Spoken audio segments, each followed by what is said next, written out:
Okay, listen, all I'm saying is that if you like Peter Pan, you are a bad person.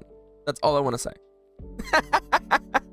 Also, yes, hello, Jump Scare, hello everybody, welcome, it's Friday, it's the end of the week, welcome to my stream, hello! Hello, hello, hello!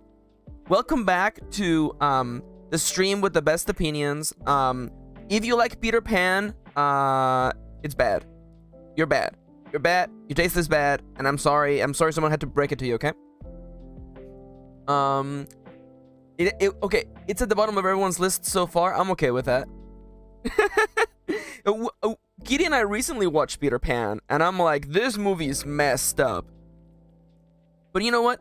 It's fine. Hello, hello. How's everybody doing? Hello, peoples. In case you don't know me, the name is Max, and my pronouns are they, them, and this is my creative stream. Let's go. Hello, hello, hello.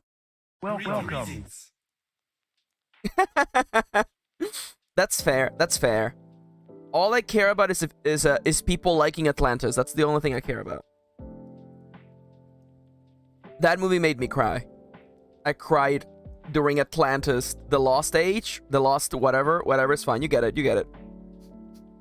Again, Atlantis is so good. That's your number 2? Okay, hell yeah. Hi, Ronnie. I love you, Ronnie. You're the best.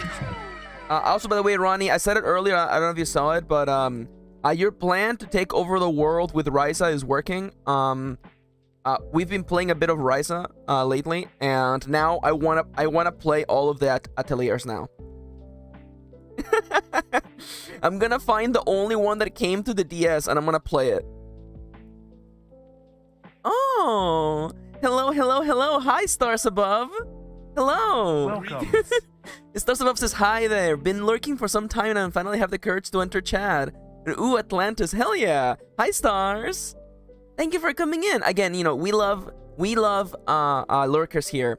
Yeah, by the way, can I get some Froogie Haze, by the way, to greet our new chatter, Stars Above? And by the way, is there a name that you would rather I call you by instead of Stars Above, by the way? As you can tell, there's quite a few people whose username differs from what I call them, and I like to ask people, because sometimes you pick a username, you know, half a decade ago, and time passes. So I figured I would just ask you. Oh, look at all the haze. Yes, I love that. Although people are calling you Stars, which is actually really cute, though. Oh my god. Oh my god. Charlie says, I thought you said Froogie Haze, as in H-A-Z-E. And I was like, when did we start hazing new chatters? That seems like a bad idea. Yeah, for sure.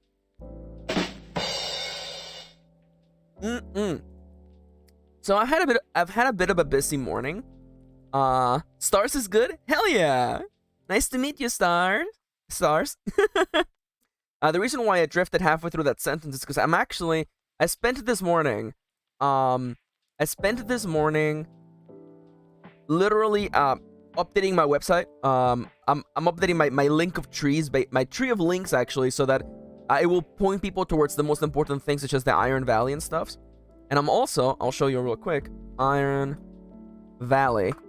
I'm also making an actual page on my website for Iron Valley that's gonna have all the things like I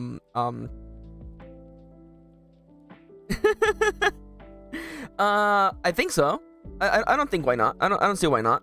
Yeah, it is the link of trees, by the way. And I'm working on this. It's not finished yet. Don't come and look at it. None of the links work just yet. Although I believe these actually do work. But nonetheless, that's what I was doing today. I'm a little out of it this morning, mostly because I've been really, really busy making things happen, and I haven't finished my cup of coffee. But nonetheless, hello, welcome. Today we're going to be actually, fully, truly, indeedly brainstorming my next novel. I have been working a little bit on stream. Oh, hi, Timber. Hello. Welcome. And I have all the characters here we doodled last time, thankfully. And we're gonna go through my actual steps to how to plan a novel. I'm gonna walk you through what I actually do, and I will be, of course, taking any advice or ideas coming from chat. There's one of those days where I'm definitely looking forward to what chat has to offer. I realized that the little gif on the bottom that I have of my wife roasting me is actually blocking some of the emotes, so let me just put it right here instead. There we go. Nothing like moving things right in the middle of a stream. But yeah, how's everybody doing today? Honestly, it's kind of fun seeing Iron Valley being out of my hands for a little bit. Kitty is like fixing all my typos, of course. So once she does that, I'm gonna do like a big release kind of thing. Oh, and hi Calum, hello. Welcome. How you doing today? Also, I guess I'm still getting over the fact that I wasted most of my day yesterday trying to make the new microphone work, and I'm like, so, you know, not heartbroken, but I'm definitely unhappy with a new microphone that I just purchased literally not working. Also, Ronnie, you're streaming today, aren't you, Ronnie? Also, Ronnie says that they already broke OBS once. I know, it's the way it goes. Let me see, what is Ronnie's schedule? Ronnie's schedule. Please? Hello? There you go. Oh, yeah, sleepover stream. Let's go. At 2 p.m. All right, so, we will be, rating Ronnie at the end of this stream, by the way. We're going to be, rating Ronnie. Again, Ronnie, incredible, lovely mod, friend of mine. Incredible, lovely person. We're gonna go rate their stream and ruin their day. And by ruin, I mean like, you know, shower them with love and affection because we love them. So that's gonna be at 2 p.m. Hell yeah. Also, I see that Calum says, well, I am well. I've got a light novel in the works, so I'm excited. Hell yeah. Thank you, stars. I'm excited to show you guys. Yeah. When I say ruin, I mean Brighton. Like, for instance, yesterday I was bullying Kendra. I was bullying my good friend Kendra. Charlie and I, we were both like, hey Kendra, you should use Pommel Farm to be more productive and to actually get stuff done. Kendra was like, no. And then I was like, okay, got you, punk. So I actually bought Pommel Farm for Kendra on Steam. I literally just gifted them Pommel Farm. And I'm like, get wrecked, loser. Get God, loser. Yeah, literally like, this is, I bully my friends because I love them, by the way. I bully my friends because I love them. And Timber says, I'm ready to take a lot of notes. Hell yeah. By the way, I want you all to remember that one of my favorite emotes is noted in all caps, by the way. So if you have a chance to do that during the stream, please do that. I love noted. And I love that the emotes show on the screen. I know I should be getting over it now, but it's just so cute. Yeah, there we go. Oh my god, yes. I love them.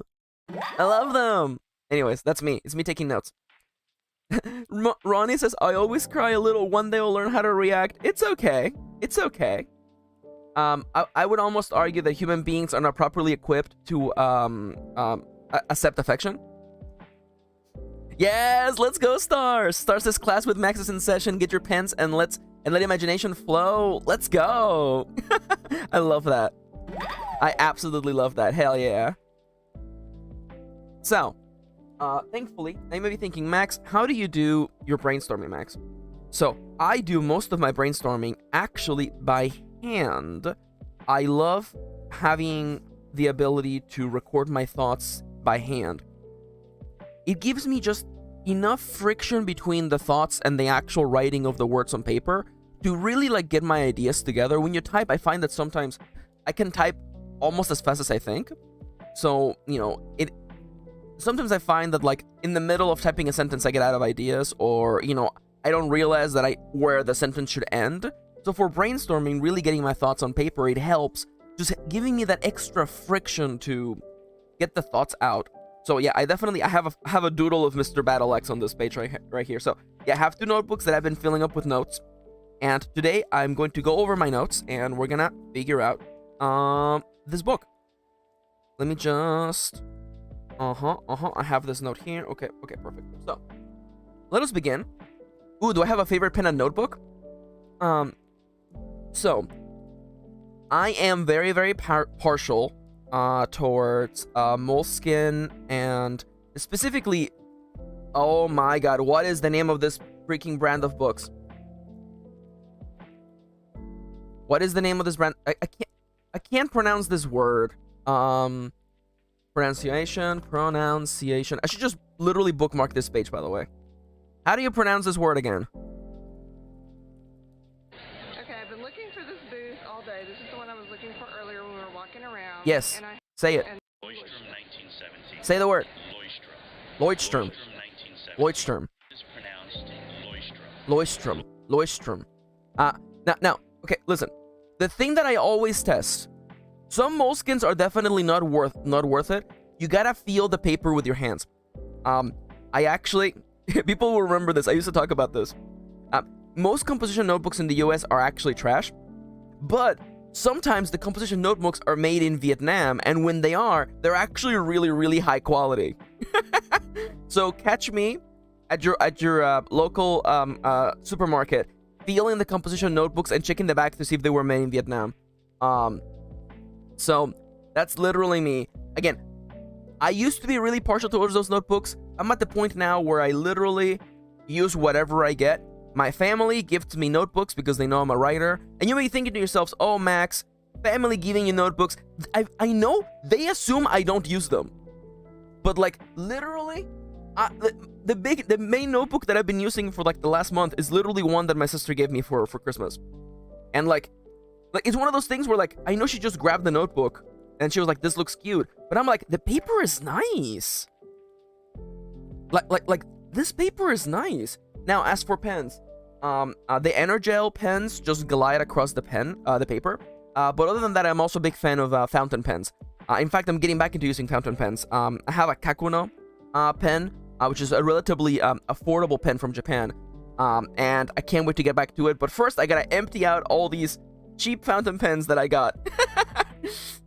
Yeah, no, you gotta love some nice paper. You know, like you can spot me and Kitty at our local like notebook store, just feeling the pages between our fingers and being like, ooh, that's good.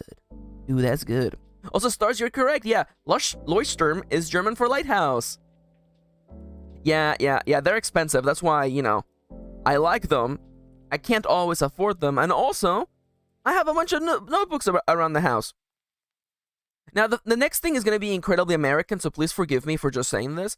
Sometimes Costco gets like bundles of like 5 8.5 by 11 moleskin notebooks, and those are like those bundles. The paper is always good, and it's literally like I know moleskin is usually not worth the money, especially if the paper quality is not there. But that bundle of like 6 notebooks or 5 notebooks is actually like $15. That is the only time you'll catch me at Costco. $15 for 5 moleskin like 8.5 by 11 notebooks is a really, really good deal. Also, yeah, Kitty says also like when we're feeling paper and we're like, oh, this feels like S. Ooh, hell yeah. Stars just got a Midori notebook. Yeah, I heard those are really good too. Yeah. I mean, to me, like, listen, I don't want to talk about. This is gonna sound really, really awkward. I'm just gonna say it, okay? The thing I look forward to in a pen is how wet it is, because like a dry pen is a pain in the butt to be writing with. I like the Energel pens because they're really wet, which means that like they glide very effortlessly across the page, and I write by hand very fast. So I definitely like just not having to scratch the paper. Yeah, dry pens are a cure. Thank you. Stars gets me. I know. Yeah. I'm a big nerd for paper. Again, I've written entire novels by hand. They really helped me when my anxiety was at its worst. And I do journaling by hand literally every morning and every night is how I begin and end my days. So I'm a big fan of this. Thank you for asking. Oh yeah. Yeah, definitely. Smearing is one problem with wet pens, by the way. Oh yeah. Oh, the pilots are good too. Oh my god, yes. Pilots used to be my favorite until Kitty introduced me to Energels, and Energels are just mwah. Energels are so good that I literally bought a box of them. It lasted me like a good year and a half, and I just used exclusively Energel pens. Erasable pens are also really good as well, for sure. A part of me likes the idea.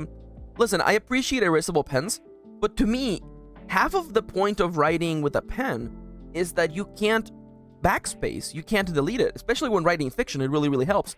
Because if you write a section that is not good, you can't backspace that. You can scratch off words. You can scratch off a whole paragraph, or you can just be like, make a little asterisk and then write in the margins or something like that. That's why writing by hand can sometimes be way more effective and uncomfortable. Oh yeah, for sure. I completely get that, Stars. Hell yeah. Oh no, I completely get it. I'm a big paper nerd as well. Again, I am not kidding. My wife and I will definitely feel up the paper and the notebooks and be like, ooh, that's good. Ooh, look at that texture. You know, instead of being like, wow, the design on the outside is so cute, we're like, ooh, this paper is nice. Ooh, look at this. Ooh, the pages are already numbered. It's got a table of contents at the beginning. Wow, fancy. Fancy. Anyways, so let me take a sip of my coffee and finish this cup. Oh, hell yeah. I love that, Danielle. Again, I used to be the kind of person where I had pens for specific tasks and colors for specific tasks. And I'm not saying that's inherently good or bad, but I've moved away from just like use whatever is at hand. Taking notes for the tier list. Oh my god. Yeah. Kitty, by the way, loves making tier lists, so I can imagine she's going to be making a tier list for pens. I love that, Timber. Yo, Pog! Charlie's sister-in-law just got them lunch. Hell yeah, let's go. Yo, lunch hype. Charlie, you have to tell us what you're eating, though. You can't just be like, I'm eating delicious food. You have to make us extra jealous. All right, now, step number 1 in playing a novel. While Charlie replies to that, by the way. Step number 1. Can I do it like this? No. You've never had animal fries before? Oh, they're so good. Hell yeah. Okay, step number 1. We need root elements. Oh yeah, okay. That's what I thought. Okay, yeah. They're animal style fries from In-N-Out. Yo, represent California, represent. So the first thing you want to do, the first thing I want to do when I'm brainstorming a book, is that first and foremost, even if I already have an idea for what I want the book to be about, I like to step back. Let me start the timer, by the way. We'll be working in 25-minute cycles, by the way, so if you're going to be writing today alongside or working on your own books, please respect breaks. Spend time being focused and time being unfocused. It will make you more productive. Okay, now listen. Listen. I live in California. I have been to In-N-Out many a times. I think the In-N-Out burgers are definitely tasty. Their shakes are good. I am gonna say, I'm sorry, In-N-Out burgers are not very good. So sorry, In-N-Out fries. The fries are definitely not good. I'm not a fan of the fries. I'm sorry. I don't care for the fries in In-N-Out. Okay, so animal style fries are the In-N-Out fries, with, I don't know if it's like bacon or something, and their special sauce on top. Think of it a little bit like poutine if you're familiar with like if you're familiar with the magical land known as Canada. Yeah, it's fries with cheese, Thousand Isle dressing, and grilled onions. Oh, they're good. I just feel like the In-N-Out fries are just a little bit too narrow for my taste. Anyways, so root elements. Even if you already have an idea for what this book is about, okay? It's good for you to take a second. Again, the greatest power that the human mind has is the ability to just zoom out and look at things from a grander point of view, okay? So, sure, I already have an idea for this book, and if you have literally been following me over the course of this week, I've told you about it, I've described the characters, I've drawn the characters.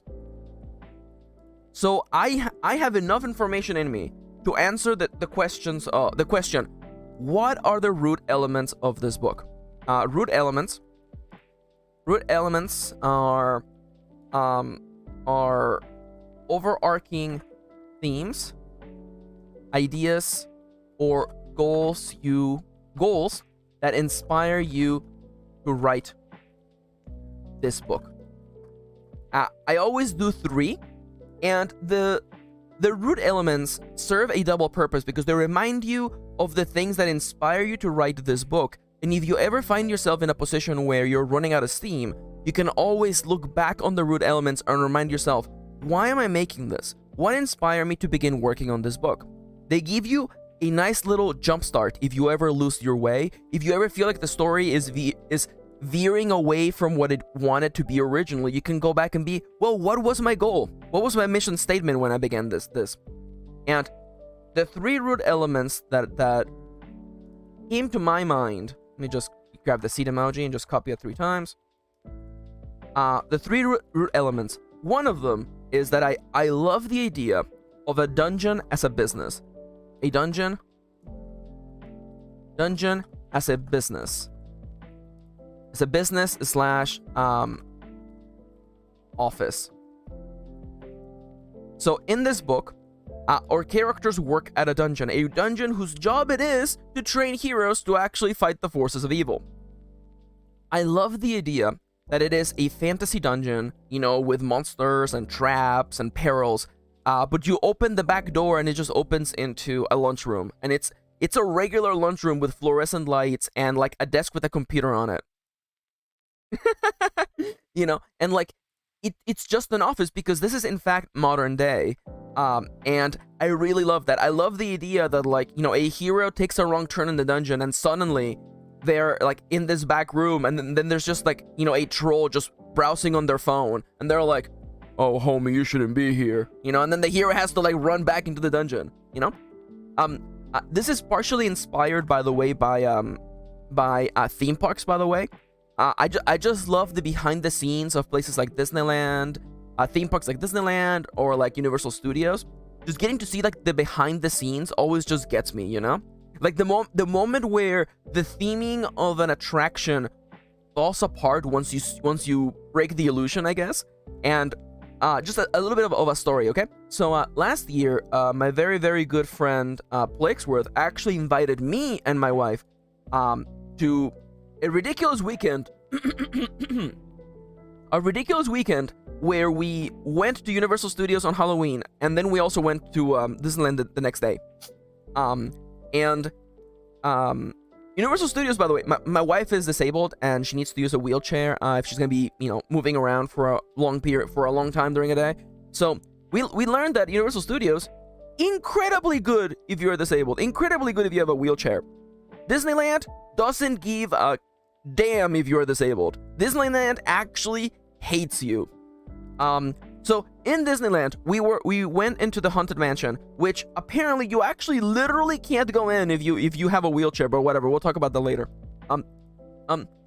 What Kitty and I realized is that if she wanted to get into the Haunted Mansion, because that building is so old and they don't care to remodel it or anything, if you are a person with a wheelchair, the only way for you to ride in the Haunted Mansion is to literally ride it twice.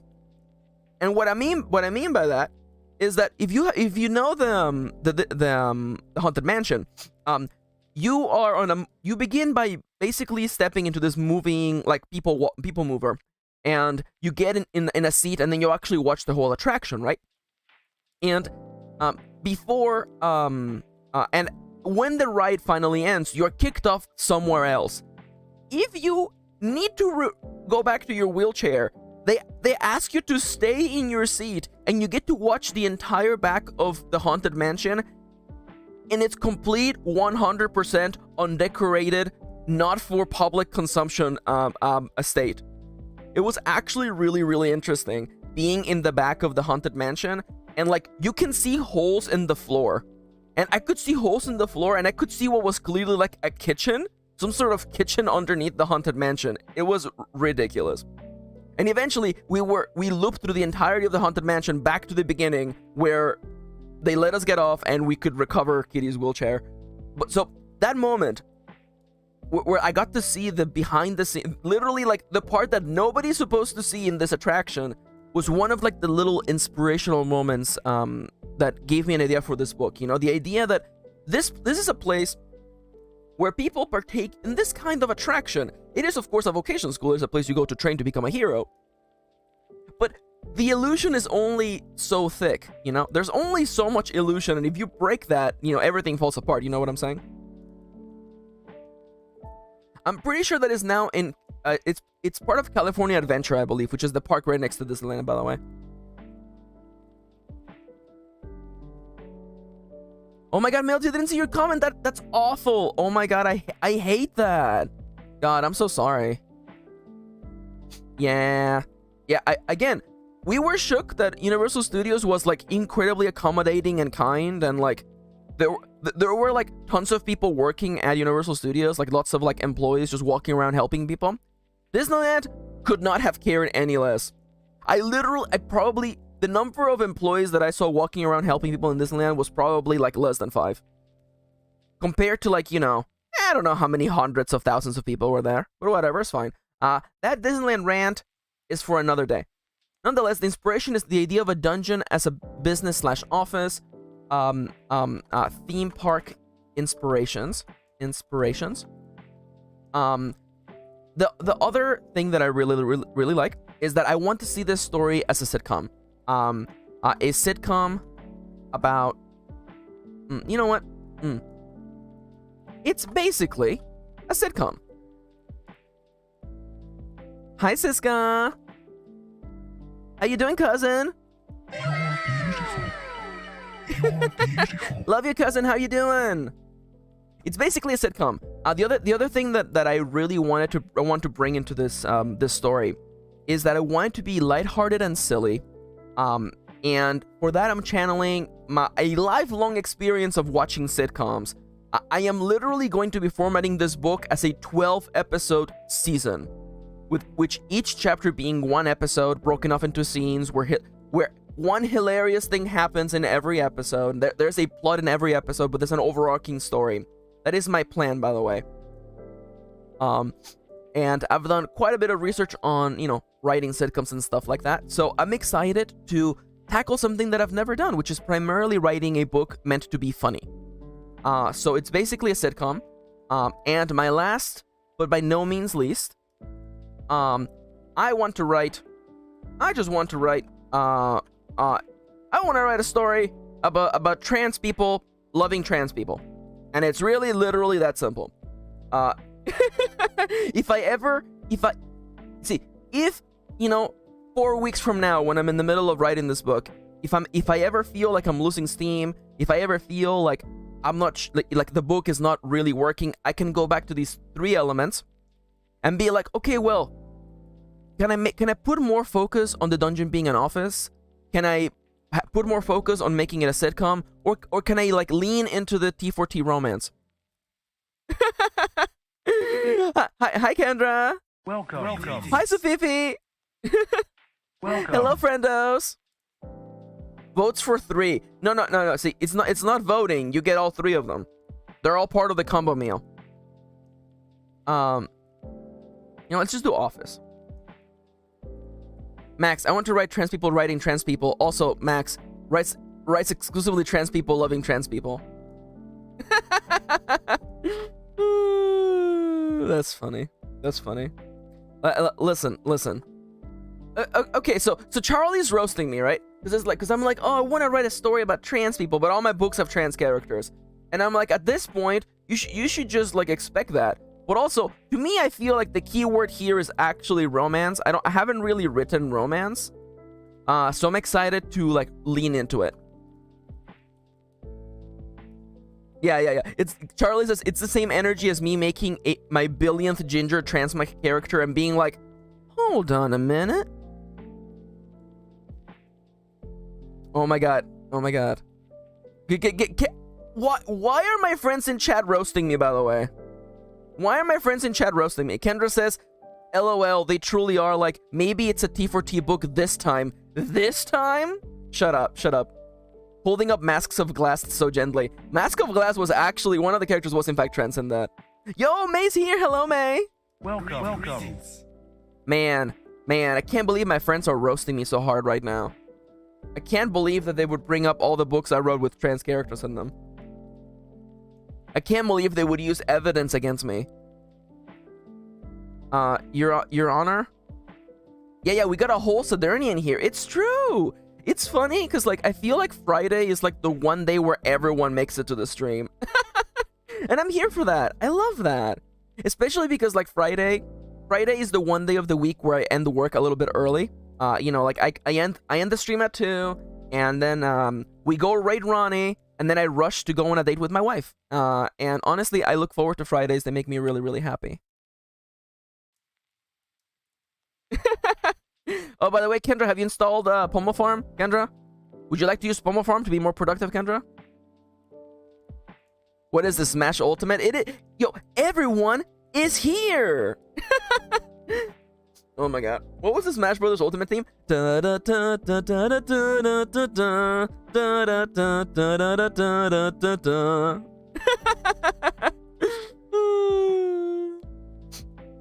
of us are going on dates apparently, except you. Okay now. Okay now. Listen. Kendra was pranked. Oh my god. Okay, so I'm gonna try my best. DB is not here to put me back on track, so I'm gonna try to put myself back on track, okay? So step 1, we have the root elements. Here are the 3 things that inspire me to write this book. Now, it is time to do a little... Why are you highlighted? Who gave you permission to be highlighted? Who gave you permission to be highlighted? None. There you go. What size are you? You are a 15er, okay. Except you and Melty, oh my god. Except you and Melty and Charlie. Oh, it's true. Oh my god, Danielle. I completely get that. Yo, Melty says, makes me want to make a Smash mock-up of everyone here. That would be so cute. I kind of love that. Chips. Chips says, I ate a date. A date, does that count? A date? Alright, so step number 2. It's time to make a recipe. So, the recipe. So, in this next step, you're gonna take a second to review the I used the wrong thing. 15er, please. You look at the elements you have on you. I love that. I love that, Siska. You're awesome. Okay, so the recipe. Consider the elements you have.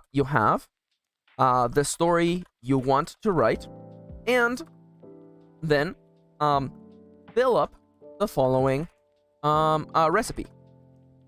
And the recipe is really, really simple. Somewhere, someone does something.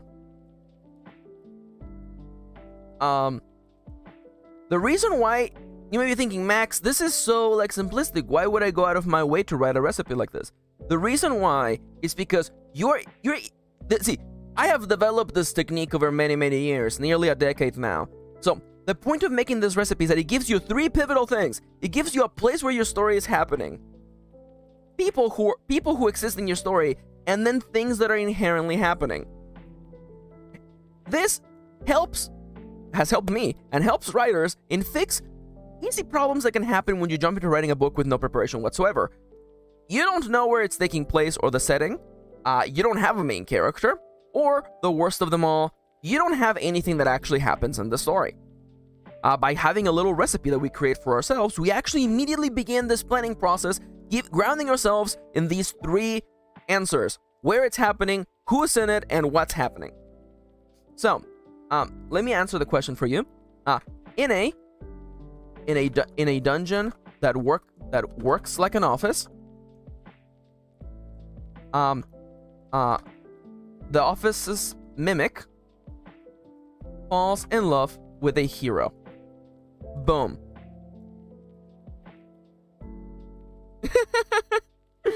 The note, I love the note. It's also, hi Prism, hello.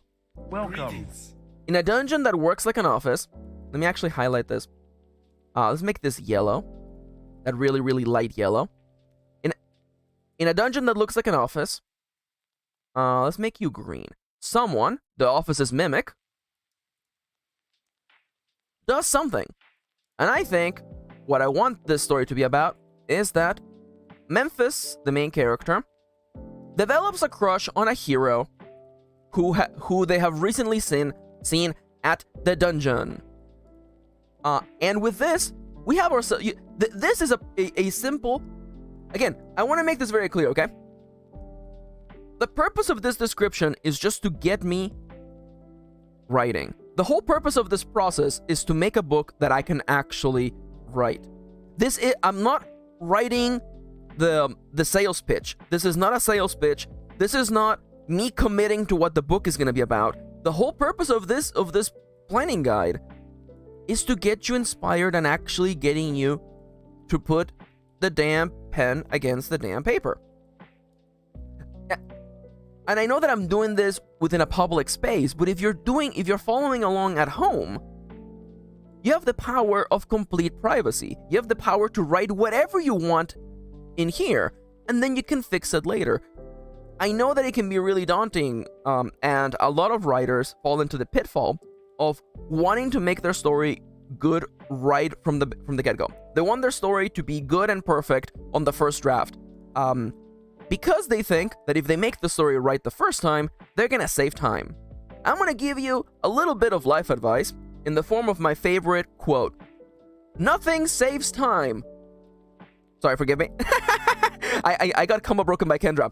Nothing wastes time like trying to save time. Go the long way. No one who's taken a shortcut has been satisfied with their choice. Taking the long way is always way more rewarding. So take the time to write what you need to be inspired, and then get to work. Oh my god. Kendra, shut the hell up, Kendra. Okay, Charlie made a meme for me. I will see it, thankfully, because we're in the middle of a... What is Charlie gonna say? Oh my god. Charlie, I love you, Charlie. Oh, my little rat friend. I love this. The mimic has fallen in love with the hero. Thank you, Charlie. I love this. I love this. All right. I mean, like, listen. At this point, let me just save it in downloads. Charlie's latest meme. Charlie's latest meme. And I mean, like, listen. At this point, you think I'm not gonna lean into it? I'm gonna lean into it. Here you go. Boom. It's in here now. It's part of the outline. Thank you, thank you, Charlie. The mimic has fallen in love with the hero. Yes. So, next step. Now that we have the inspiration and we have the recipe, it is time for us to take the next step and actually come up with the ingredients we need in order to make this recipe. So, the ingredients. So, it should be a 15 banger. That's bolded. There we go. So, the ingredients. Every story has 3 different kinds of ingredients. You will need a different mix of them depending on your story. Depending on your story. The 3 ingredients are... Now, yes, I don't know how to spell. That's why I'm a writer. The 3 types of the three ingredient types. Ingredient types are people, places, and events. So the first ingredient is really easy to come up with. People. What kind of people do you need to tell this story? Places are actually quite simple. What locations will be the background of this story? Think of these. If your story were a play, how many sets do you need to tell the story? And of course, events. Events are the things that happen in the play of your story. It's actually quite simple. Now you may be thinking to yourselves, Max, are you literally about to ask me to come up with everything that's going to happen in my book right now? No. No. The purpose of this is to plan and brainstorm and get ideas onto the paper, or in this case, the virtual screen. So, really easy for me. I know who I want to be in this story. It's all these suckers. But let me actually write them out just to literally follow the process. So we have Mephistopheles. Mephistopheles, who's the protagonist, by the way. Kendra, I can't believe that you're like being antagonistic towards me, okay? Have you considered using my patented 3-step system to writing a book, by the way? I'm just saying, you know, I'm here to help. You don't have to fight me, especially because I'm right. Mephistopheles, the Mimic. I like to give them a little title just to, you know, like if you were to see them listed as the dramatis personae in a theater play production, what would be their title? We have Mephistopheles, the Mimic. We have Babylonia, who is the Mimic's best friend, who also has a crush on them. I was hoping this would be smaller, but that's life. Whatever, it's fine. We have Mr. Battleaxe. Mr. Battleaxe, the boss of the dungeon. But which I mean literally, by the way. I've mentioned this before, but I love this idea that I came up with. That in this vocational school for heroes that is shaped like a dungeon, if the heroes wish to complete the course, they have to defeat the boss of the dungeon, who happens to be the boss of the dungeon. So you have to defeat Mr. Battleaxe, who looks like a nice large office guy, but as soon as it's battle time, he gets up, straightens his back to his full height of like 7 feet, rips off his shirt, revealing that he's buff as hell, and picks up his Battleaxe from the wall, and goes and beats the hell out of heroes. I love Mr. Battleaxe. Mr. Battleaxe is so good. I love Mr. Battleaxe. Also, I'm gonna tell you right now. You know what? I'm gonna tell you once we get to Platinum Blade, actually. Also, Max, have you played Going Under? I have in fact played Going Under, and I love Going Under. Going Under is definitely in the list of inspirations for this book. I like Meltis and Mr. Battleaxe is their favorite already. Hell yeah. After that we have Themond, Hollyrod, who is the dungeon's architect. And also shares an office. I can't write today. Shares an office with Memphis. Oh yeah, that game is very, very fun. I love Going Under. Also, the soundtrack is absolutely fire, by the way. Oh my god, I love the soundtrack for Going Under.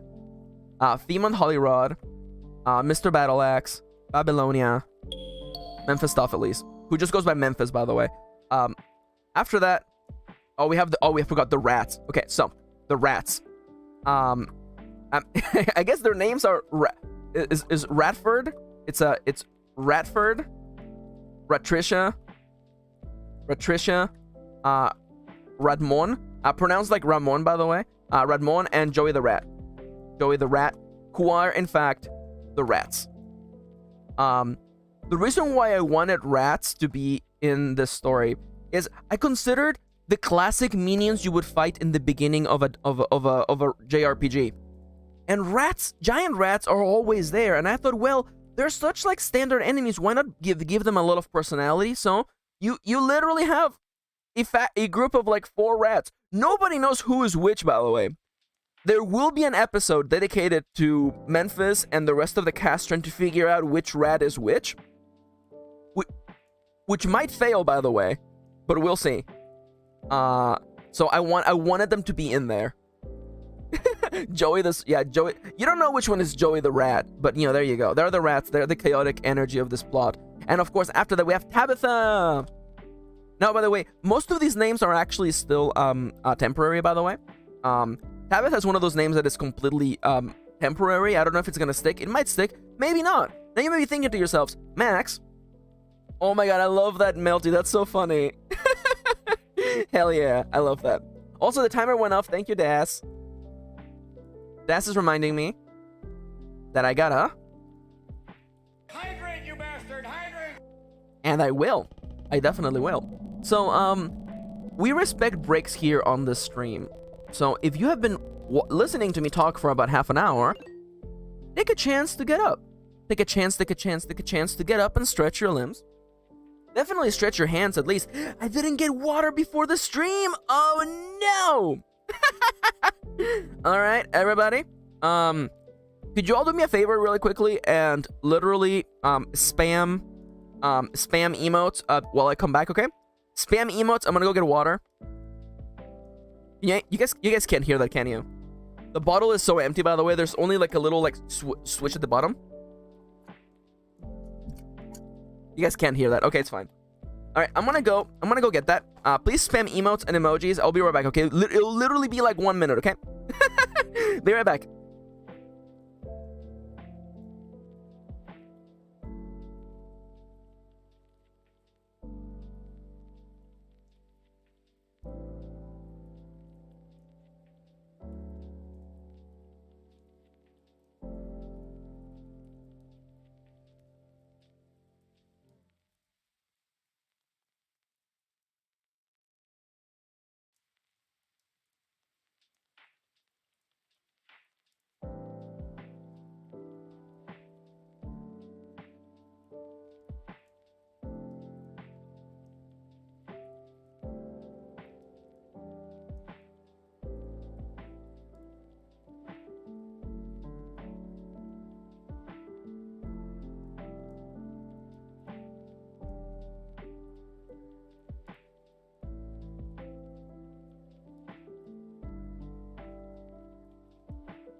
Siska, would it hurt you to be a little excited to spam emotes? Siska, what? Siska. Come on, Siska. Come on, give me like a smile. Come on. I mean, you don't have to smile just because I said so, but come on. Look at all the emojis on the screen. They're so cute. The mice and the suns and the cats and the books. Oh, hi, Star Child. Hello. Welcome. A boar rammed me and destroyed the egg I was carrying. Oh yeah, that's Bullfangos for you. Also, oh man, okay, oh, Siska, I love you, Siska. I'm so happy you're trying Monster Hunter. All right, my bottle is about halfway. Then again, this is a huge juggie. It's a huge, jug, by the way.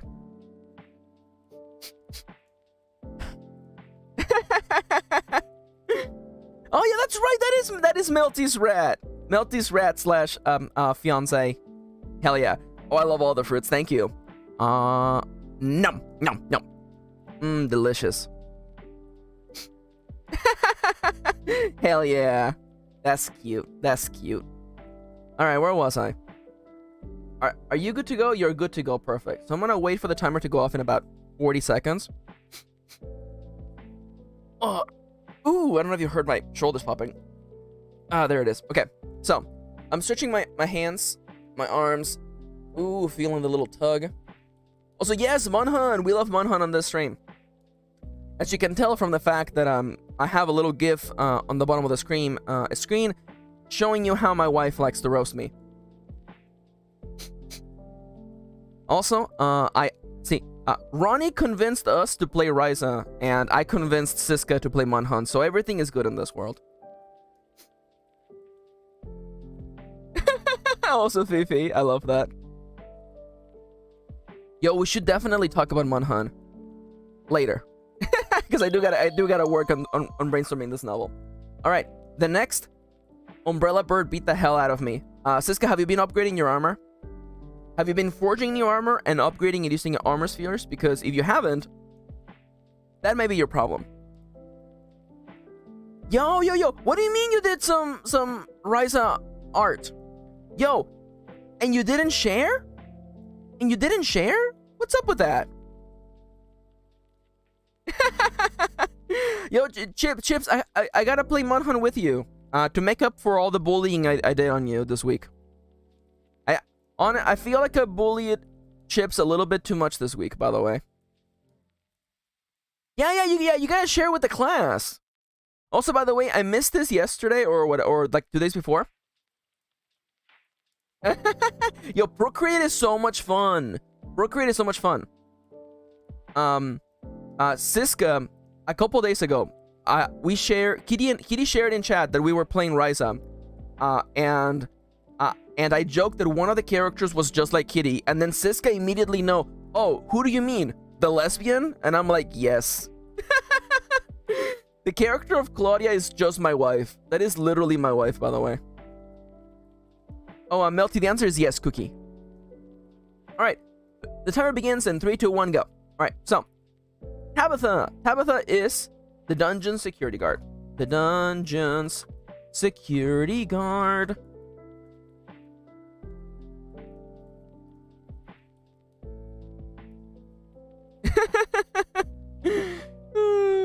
You are talented at many things, Kitty. You are talented at many things. And after Tabitha, we have Luna Redwing, who is the HR hero resources for the dungeon. She's also terrifying.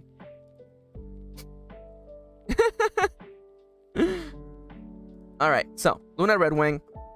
Is that all the members of the? Oh, I forgot about Chad Clayton. God, I forgot about Chad. Chad Clayton. Clayton. The dungeons. The dungeons. Sexy golem. What's his personality? He's sexy. He's very sexy. He's also very, very, very not smart. Actually, you know what? The dungeon. Okay, so these are the members of the dungeon. The heroes. Just like me, JK. Oh my god. The heroes, we have Mint. Mint, who is the healer and romantic interest. We have Sir Augustus Platinum. Augustus Platinum Blade. The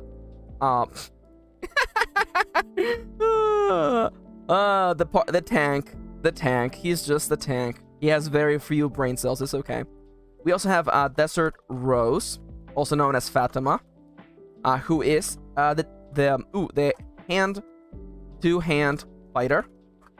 And of course, we cannot forget about Relish, who is the short magic user. I'll show you their images in a second, by the way.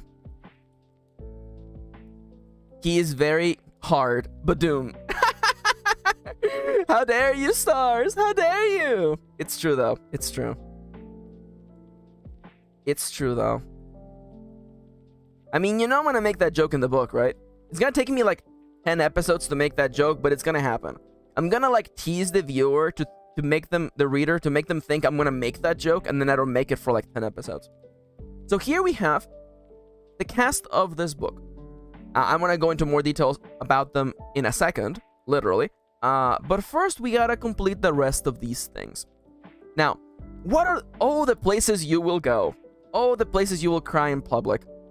So the places in this book, you know, again, we don't have to like describe what Mephistopheles' room looks like. I'm just have to envision what kind of places we will go in this. Again, you know, I'm really leaning into the sitcom bit. You know what I'm saying? So clearly we have the dungeon / office. I imagine that 90% of the story is gonna take place here. We of course also have. I envision that we will eventually go to Memphis's apartment, who they share with shared with Bobby, by the way. In case I have not made this very clear, by the way, Memphis's roommate, Bobby or Babylonia, has a ridiculous crush on Memphis. Memphis does not realize it. They live together. They have been friends forever. Everybody thinks they're together. Memphis does not realize this. Oh my god, I love that person. That's so funny. So I envision we're gonna spend most of our time in the dungeon and the office. We're gonna go to the apartment, and then there also other places around town. Around the city, actually. So I envision, because again, this is modern day. So, ooh. Yes, Melty. Yes, Melty. What is your question? While you type it out. Ooh, should these places be specific or nah? You can be as specific as you want. But I don't think it's super important at this moment. You will be working these out later. The goal here is to narrow down the scope of the story for you. Let's say, for instance, that you're writing a book, and you don't know where it's gonna go or what's gonna happen.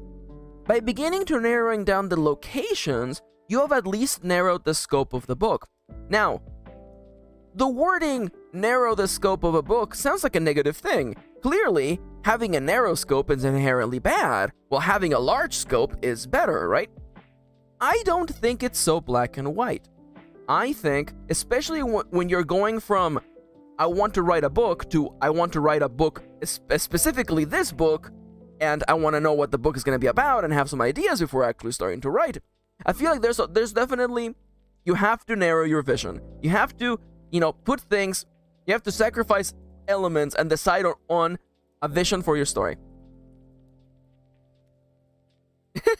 Charlie's correct. Charlie says, as someone who's been working on a huge-ass book, doing a chapter outline where each chapter was a few sentences helped a lot with me figuring out stuff. Yep. Again, narrowing things down absolutely helps. Not because you go from having a big idea to a small idea, but rather because you go from having infinite number of ideas to a single idea or a single set of ideas. Well, Kendra, all you need to do is just keep outlining. It's as simple as that. And don't worry, tomorrow I'm gonna meet up with you and Charlie and beat you up. I mean bully you, I mean fight you, I mean destroy you with facts and reason, I mean help you work on your outlines.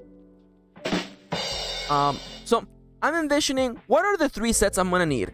I'm gonna need the office. We're gonna do most of our joking in here. And in the office, of course, I know that we have a Memphis / Hollyrod office. I know that we have the boss's office. We have Battle Axe's office. Battle Axe's office. I know for a fact that Bobby's desk is out in the main open area. So let's just say like Bobby's desk at the open area. There's a lunchroom. There's also Red Wing's office. And I can't imagine what else there is. So there you go. These are the locations in the office, which is good to have like an idea of where they are. And Memphis' apartment, literally it's a studio. I feel like sometimes they even share the same bed, but Memphis is just so dumb that they don't realize what that could possibly mean. They don't realize that they may or may not be leading Babby on without realizing it. I'm stuck in a novella right now because I hit the... Yeah, Kendra, you can work on whatever you want. A generous closet? So, how did they afford a studio? Wild. Dungeon room or 2. Okay, yeah. There's also, of course, the dungeon proper. In the dungeon proper, I know that there is, in fact, you know what? I'm not gonna go into the rooms actually because I don't think it's important to break down. Again, the goal of this isn't to lay down the blueprint for what the rooms look like. It's just to literally, the same way. I'm gonna give you a little bit of game design knowledge here. The same way that a group of game designers would decide on the limitations of their game as part of the planning process, we are narrowing down the things we're gonna need for this story.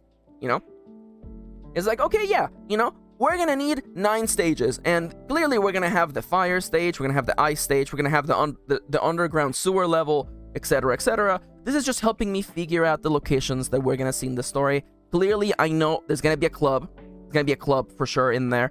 I am also picturing some sort of like adorable cafe where Memphis and Mint have their first like meet. Something like that.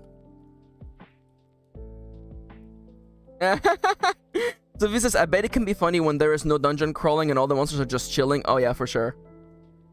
And again, I want, like, all the monsters in the dungeon are just like basically actors who are trained to fight and just like spar with you as part of the simulacrum of what dungeon you would be like. All right, and now events. So this here is when things get a little bit sticky. This is the kind of thing where I can envision people who are new to writing getting really stuck here. So I'm gonna give you the super easy stuff, okay?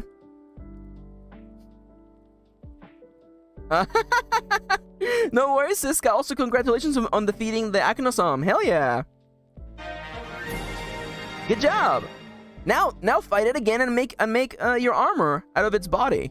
If you're still playing the longsword, guess what? The longsword gets extra spoiled. The longsword gets all the really good weapon models. So the Akinosom weapon is actually really pretty. It's like a straight sword. It's nice. I love it. Anyways.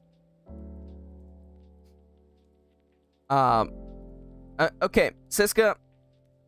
I think it's Akinosom. Don't ask me about pronunciations because it has been established that I don't know what I'm talking about.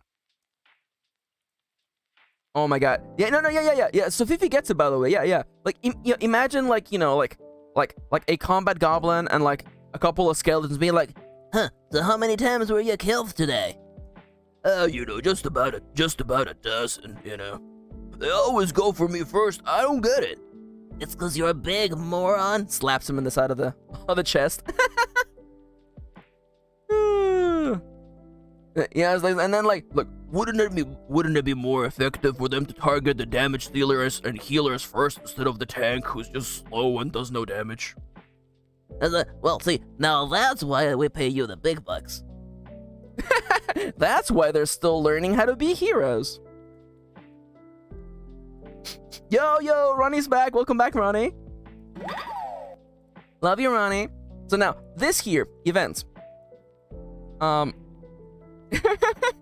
Yeah, but the tank taunted me. I love that, Siska. Oh my god. So, events. What are the events of your story? The key here. I don't want you to literally write everything that needs to happen in your story. What I want you to do instead is just write down the things that you would like to see happen, the things you have already thought about. Just literally put them down on paper. So, let me literally, because this is gonna be the episodes. Episode 1, the opening. I know the cold open is literally it begins with Memphis as a mimic, Mint, and you know, let me actually summarize it instead. Memphis meets with Mint. They may or may not share a lovely gay moment together, and you know, that is the end of that opening scene. And then I know that on the first actually, you know what? Let me actually, if there's an episode in episode one is let's call it the pilot. Let's just call it the pilot. You know what? Memphis as a mimic meets Mint and her party of heroes who are destroyed easily by Memphis. Then they share a cute little gay moment. Oh my god. Gay moment before Mint dies. Not really. Dies. Lamau. Not really. Nobody actually dies in this training facility. People just pass out.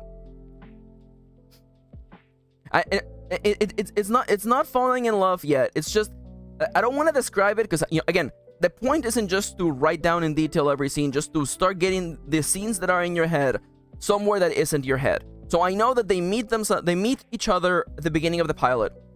Now the rest of the pilot is Memphis battling with the feelings they felt in that gay moment, while something ridiculous happens at the office. Now, what I think this could be, by the way, And again, I'm not sure. I'm just literally, yeah, again, imagine your head where all of your ideas are stored. Imagine them as a Halloween like pumpkin-shaped container full of candy, okay? You have so many ideas in there that you don't even know what's in there anymore. What we're doing is we're looking through the ideas in your head and we're getting them out of your head and somewhere where you can actually see them. So, we're picking through all the candy in your brain, if the metaphor is to be trusted. And we're looking for the only good candy that matters, which we know is chocolate bars, M&Ms, and that's pretty much it. I'm sorry. It's chocolate bars and M&Ms are the best candy. I'm sorry. Snickers? Let's go. Milky Ways? I'm here for it. Gummies? Who do you think you are? Who do you think you are? Throw those gummies in their face.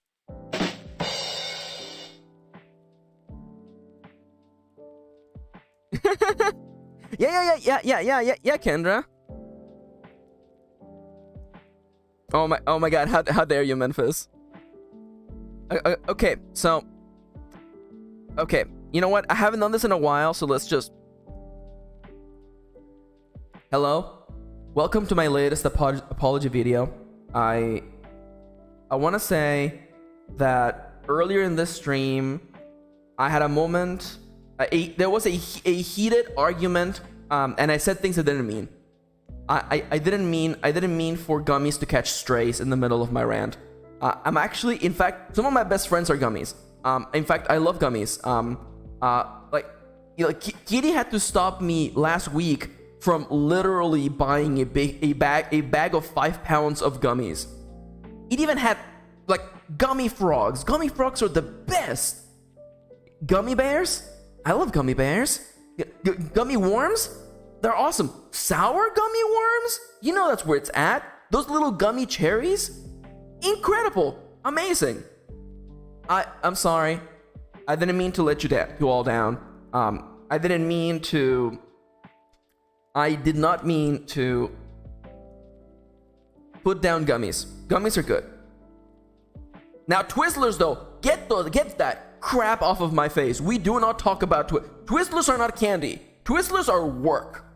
Twizzlers are work. That's a pain in the ass to eat. You better gummies, chocolate, and M&Ms. That is the only thing that counts. Bye. I said bye.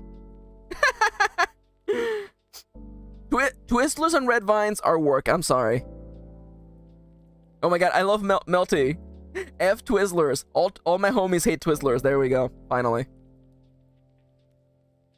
At last, people are finally on my side. And by people, it's only Melty right now, but soon. If Twizzlers have one hater, it's me. If Twizzlers have no haters, I'm gone. Okay. Reese's Pieces are also good.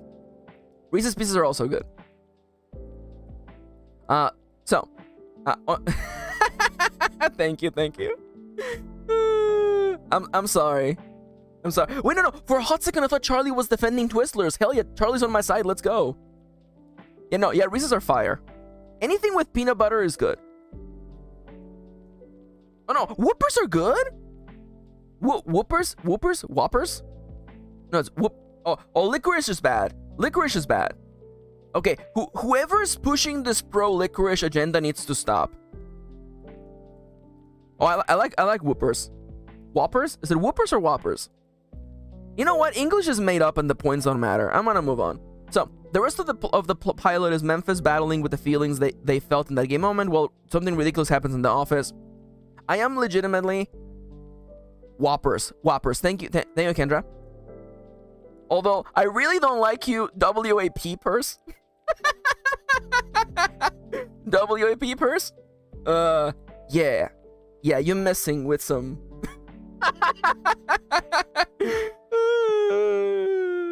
I can't.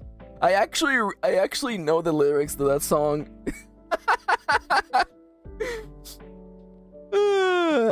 All right.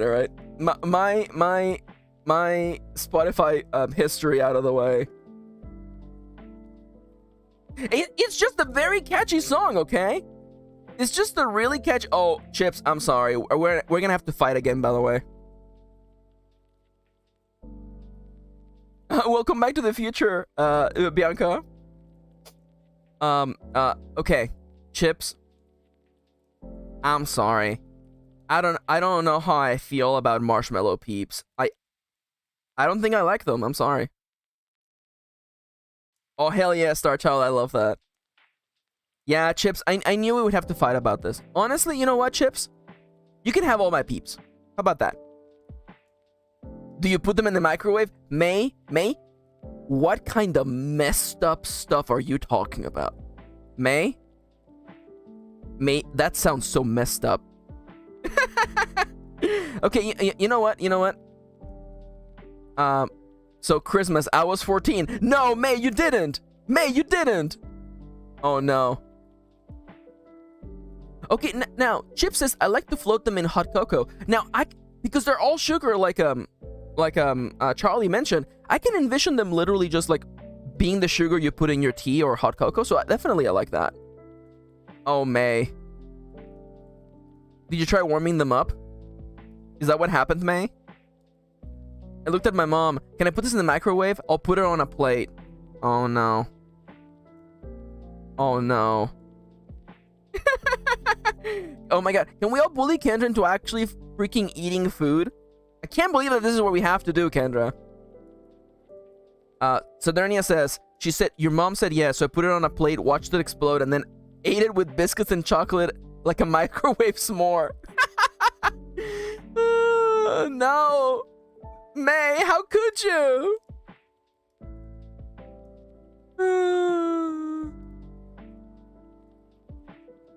I just heard Max say, welcome back to the future. It was approximately 2 minutes ago. It was 3 minutes ago.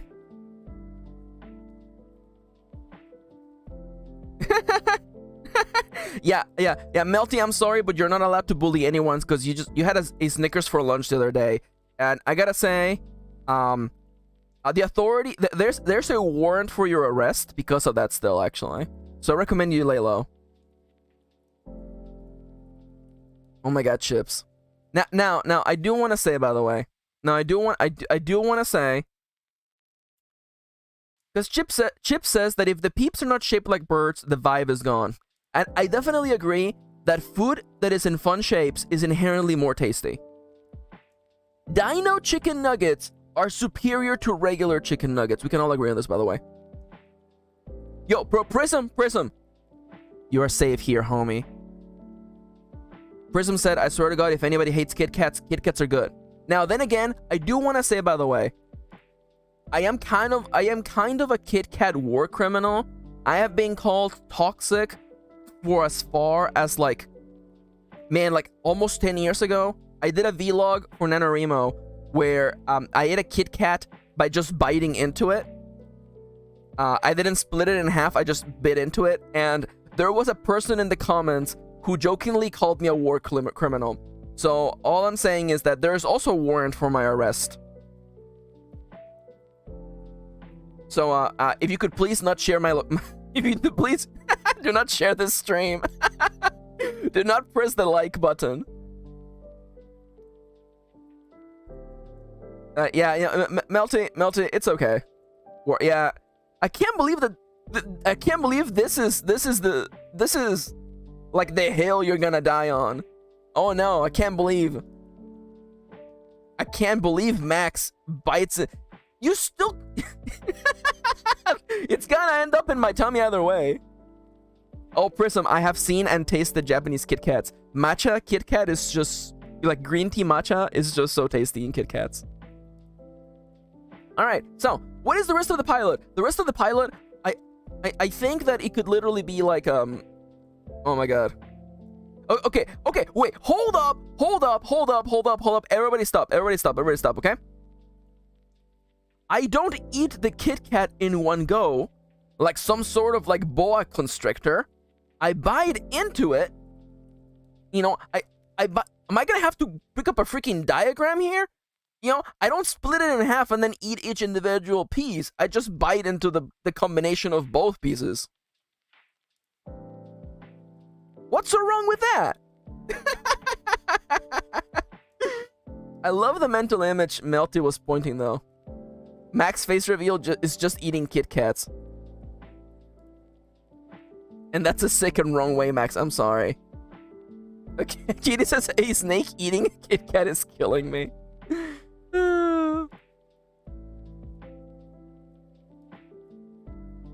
Oh my god, I love this. Timber says, I can't decide if I should hug chat or just sit with my head in my hands for a minute. Oh man, if that... Yeah, wait. Could someone make that a quote, actually? You know what, Timber? You have earned yourself a quote, by the way. It's really good. It's really good. Congratulations, Timber. Yeah, Melty, go eat. And I swear to God, Melty, if you're eating one of those like oversized Snicker bars, I'm gonna be so mad, by the way. I'm gonna be so pissed. All right, we got nothing done in that last 25 minutes, by the way. Thank you, May. That should do it. Yeah, you did it. Okay, you got Wendy's. Okay, that's better. Marginally better, but still better. Any improvement is good improvement, okay? Don't let anybody trick you into thinking that it's all or nothing, okay? Incremental improvement is improvement. All right, let me harvest my crops. Sell all these clocks that I grew, all these organic clocks, by the way.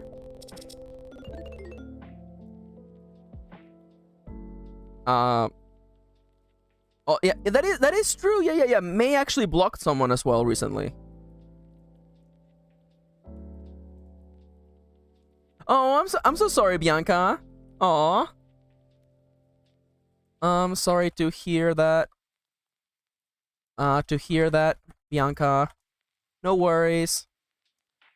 No worries.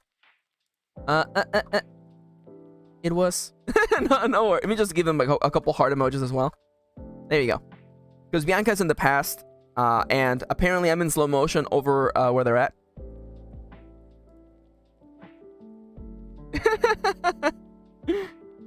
No worries. Thank you, Bianca. Love you. Bye-bye. Goodbye.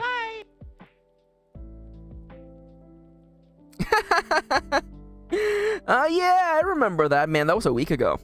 Actually, by the way, fun fact, if everything goes according to plan, next Thursday, I'm actually doing a Monster Hunter collab with my good VTuber friend, Nomia Vikshi. So, get excited for that.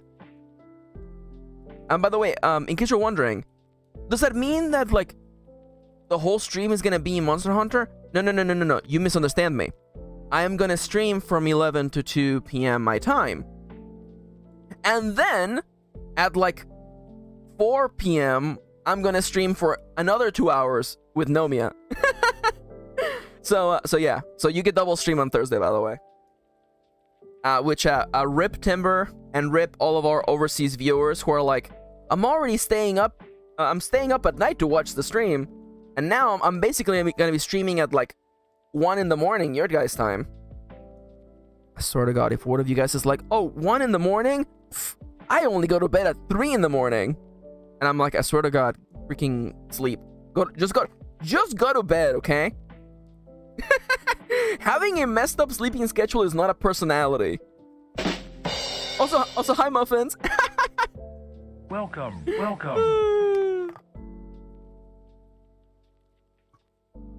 Now.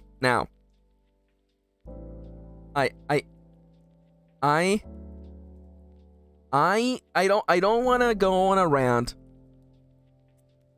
but I do want to say, Max saying just go to bed versus my chronic insomnia.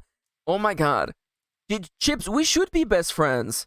All of my friends have all of my friends have chronic pain and many other physical conditions that makes their lives incredibly harder. Yo, you should be one of my friends, Chips. We have discovered that all of my friends have chronic pain and let me tell you, you wouldn't be the first of my friends with chronic insomnia. I'll just say that. Wait, Timber, you have insomnia too? Holy crap. No. Okay, you're right, Danielle. I should get up and stretch. Come, get serious. Whoops. Sorry, I smacked the microphone. I hope you didn't mind that.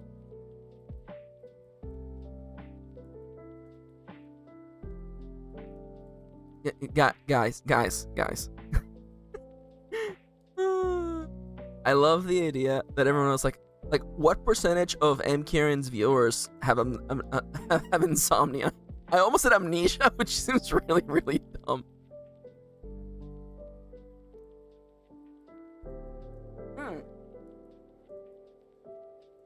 Surprisingly enough, it appears that 10% of MKirin's viewers have amnesia, which is surprising because how did they, one, find the stream, and two, know how to fill up the questionnaire? Charlie says, one morning I woke up to Siska messaging me saying, "It's super late, go to bed, Charles." But the truth was my phone was open for YouTube, aka background noise, while I was passed out. Oh my god.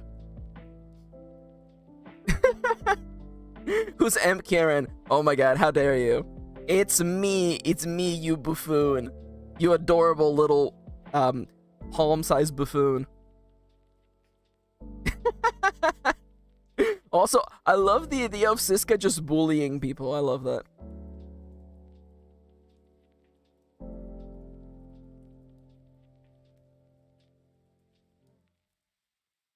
Oh yeah, for sure, yeah.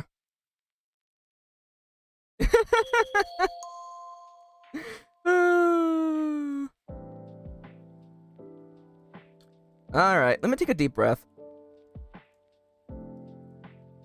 Alright. And in this, I have like 2 milliseconds before I sneeze, so give me a second.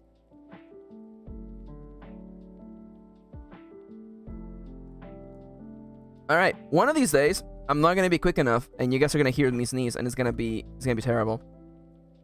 It wouldn't be a big deal. Fun fact, I'm actually gonna out my wife's sneezes, by the way. Kitty actually sneezes like an Eevee. She sneezes like she's a Pokemon. You wanna know what Kitty's sneezes sound like? She goes, chew, chew, chew. That's literally what my wife sounds like when she sneezes. It's adorable. Anyone who has witnessed it goes, wow, that's so cute. It's so cute you do that. Yeah, you're being roasted today.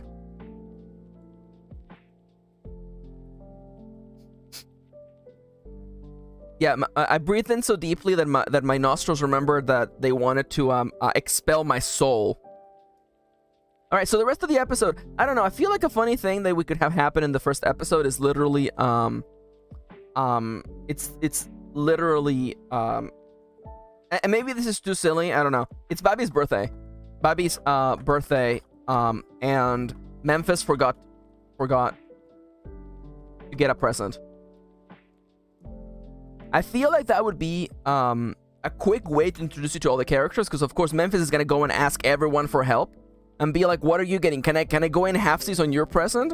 And it's like, "Oh yeah," the rats are like, "Oh yeah. We got Bobby this bag full of loose bones and skulls and stuffs. We got Bobby this bag of trash. You wanna go halfsies on that?" And then Memphis just backs up slowly, and it's like, "Oh well, Tabitha's present is way too personal," and then like freaking like Memphis does not have the mental constitution to ask Red Wing face to face, and they just end up trying to figure out how to give a present to Bobby. No worries. I haven't really talked much about Bobby. And again, like, this image does not do her justice. She's definitely very, very, very cute. So anyways, that's the pilot, right?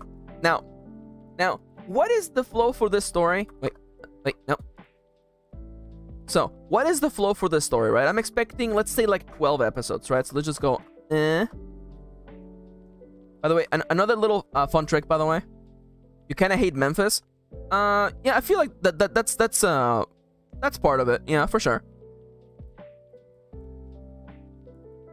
Oh, I love that Melty. That's so cute. Oh my god. Sharing a birthday with their fiance is fellas, is it gay to share a birthday with your fiance? Okay, so Siska asks, how could Memphis forget Bobby's birthday? She's so sweet. Your Honor, I would like to point you to Exhibit A. Memphis is a giant idiot. Yeah. Sometimes, again, Memphis is currently, like, feels like they're stuck in their life. They feel like nothing is working out for them. Hell yeah, I love that. Hell yeah. Hell yeah. The gays, we just keep winning. Wait a minute. So is this basically like Siska saying that Siska would hate all of us, basically? I mean, like, what else is new though? What else is new? Of course Siska would hate us. Of course Siska would hate me. I'm lame as hell. Siska's cool. Siska's got tattoos and stuff. I'm just a virtual program living on this computer screen. No, I love you, Siska. You're awesome. I'm just counter-bullying you. Oh, I'm a freaking loser. I was gonna be like, I tapped my island to play counter-bully on Siska's. I'm sorry. I don't even play Magic the Gathering. I'm a fake fan.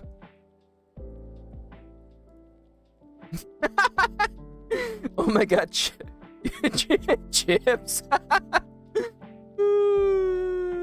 Oh my god. Oh my god. I'm sorry. Just Chips' comment just completely like completely destroyed me. Chip says, I only have so much mental RAM and 90% of it goes towards remembering my social security number or identifier, I guess. As I. Honestly though, like I feel that's super bad. It's only taken me 20 years to memorize my social security number.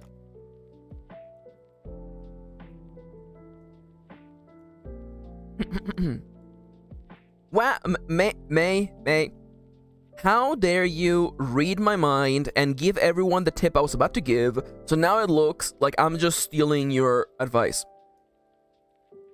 So in unrelated news, if you want to remember birthdays, by the way, no worries, I'm just memeing on you. If you have a smartphone with the Reminders app, you can literally set up a yearly reminder. Go to your app, make a reminder. The reminder is for a week before the birthday is due, and then another reminder for the day that it is due. And just have them be automatic. You will never forget their birthdays ever. It's literally that simple.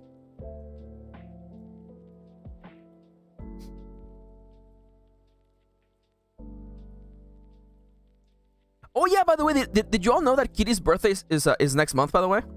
Did you all know that Kitty's birthday is May 7th, by the way? Did you all know, by the way, that my wife's birthday is on the 7th next month, by the way? Did you all know that my wife's birthday is literally next month, by the way? Did you all know that my wife's birthday is next month, by the way? Did you all know that I'm gonna spoil the head out of my wife, by the way? Did you all know that my wife's social security number is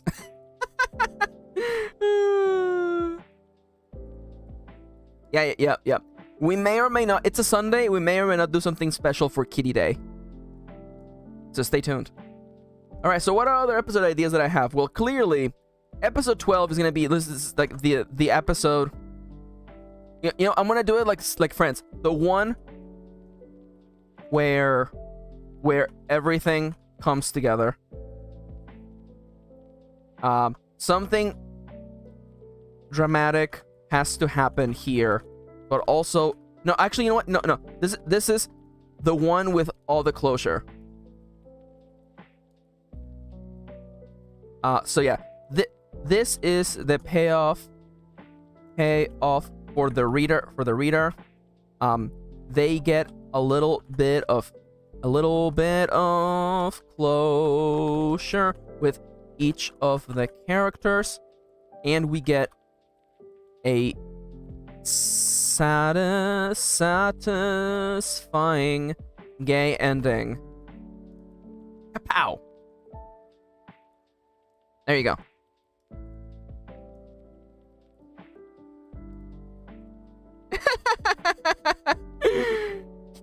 Kitty, Men in Black erases everyone's memories. Where did this food come from? Why is there a person trapped on this screen? Oh my god. Oh my god. I love that. Alright, so yeah, this is the one with all the closure. This is the pilot, the one with the pilot. Now, I feel like the next episode would be a great chance to introduce the world building. So the one where we learn, no, the one with the presentation explaining the world. There you go. There's gonna be like there is a yearly meeting. There is a yearly meeting where they review mission statements and whatever, but they also watch the same tape explaining explaining how and why we ended up using dungeons for good.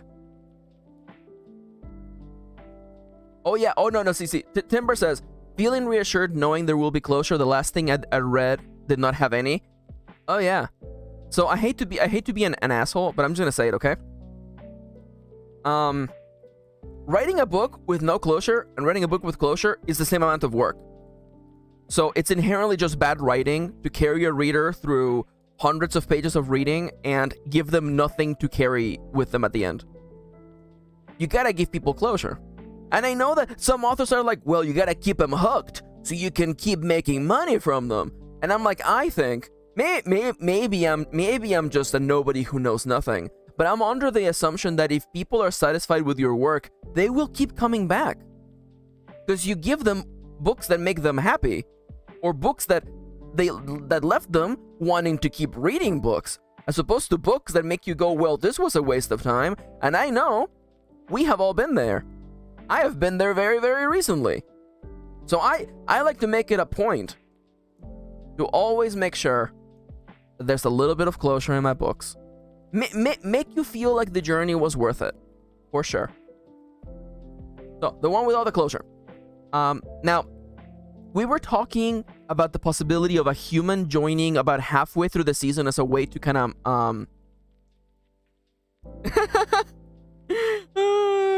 wow, Siska, I can't believe you would quote the guy who made Evangelion. I'm sorry, we shouldn't have that argument right now.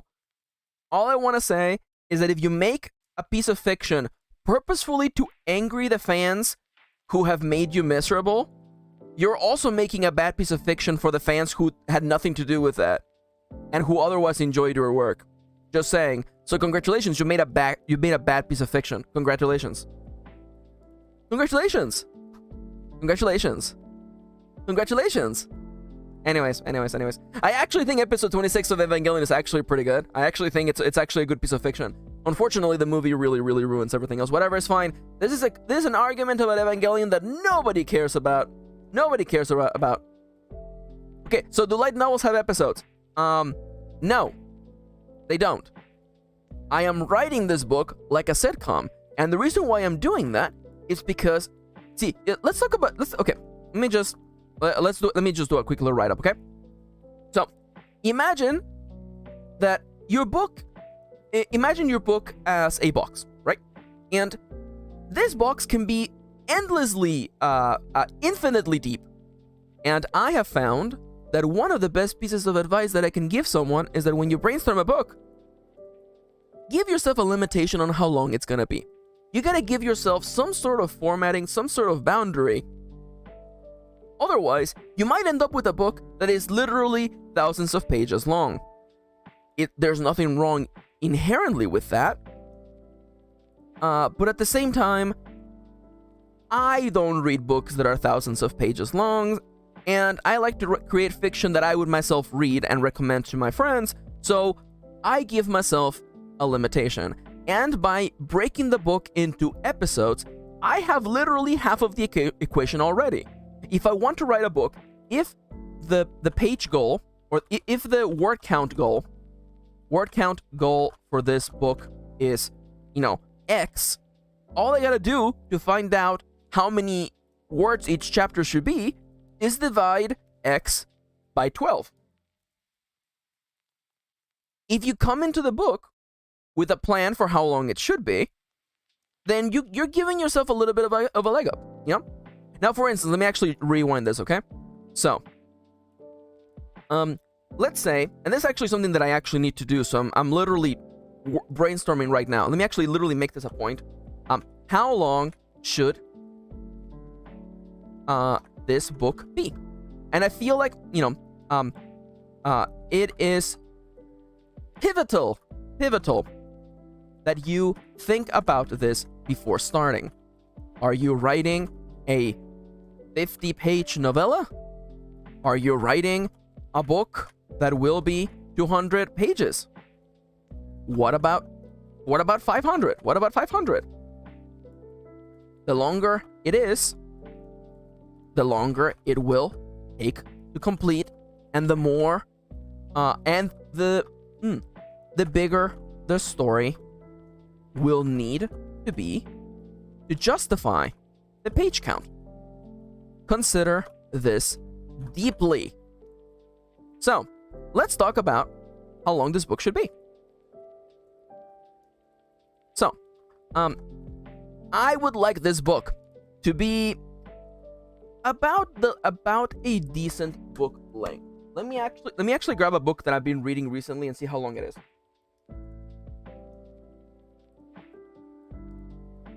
Okay, so the book that Kendra gifted me for my birthday, by the way, Fight Items Magic: The History of Final Fantasy, Dragon Quest, and the Rise of JRPGs in the West by Aidan Moore. This book, which has been really fun to write actually, or read, excuse me. This book is 285 pages. Okay, so I feel like I can safely shoot. Let's just shoot for like 250. Let's just say, again, this is not hard goals, by the way. We're just looking at general guidelines here. So, page count goal, 250 pages. Now, which by the way, some people will tell you that a page of writing in a book has 250 words. I have found in my experience that a more accurate number, especially if you like pages that are kind of roomy for people to write notes, or just to, not have to lose their sight and vision while reading, is actually 190. So, if we know that each page will have about 190 words, and we divide, and we multiply 250 pages times 190, the writing goal should be approximately 47,500 words. This is definitely, as someone who has written books, this is actually kind of low, actually. This is low, and I'm not happy with it. So let me actually redo the math, by the way. So what if I make it 300 pages? Again, I've written many books. 47,000 words is not a lot. So let's do 300 times 190. It will be 57. I'm more comfortable writing this to be 57,000 words. So, by the way, I saw that, Ronnie. I absolutely saw that. Ronnie says, bold of you to assume I can do math. You can do math, Ronnie. I believe in you. And if you need someone to do basic math for you, you can always add me on Twitter. You could also just enter your math questions into Google and it will answer them for you, but at least we can actually, chat. You can, Ronnie, I believe in you. Ronnie, you can do math. Writing goal, 57,000 words. So, 57,000 words. well, just to be clear, by the way, 190 words per page is the average page count of my published novels. So if you have held my books in your hands, the page count is usually about 190. And that is mostly because that paper is, it's 6 inches by 9 inches. So if you're writing on a word processor, which is usually 8.5 by 11, you're definitely gonna get a substantially higher number of words per page. Now, Kaylin asks, what's the word count for the average novel? This here varies. That's why I prefer to work backwards from page count.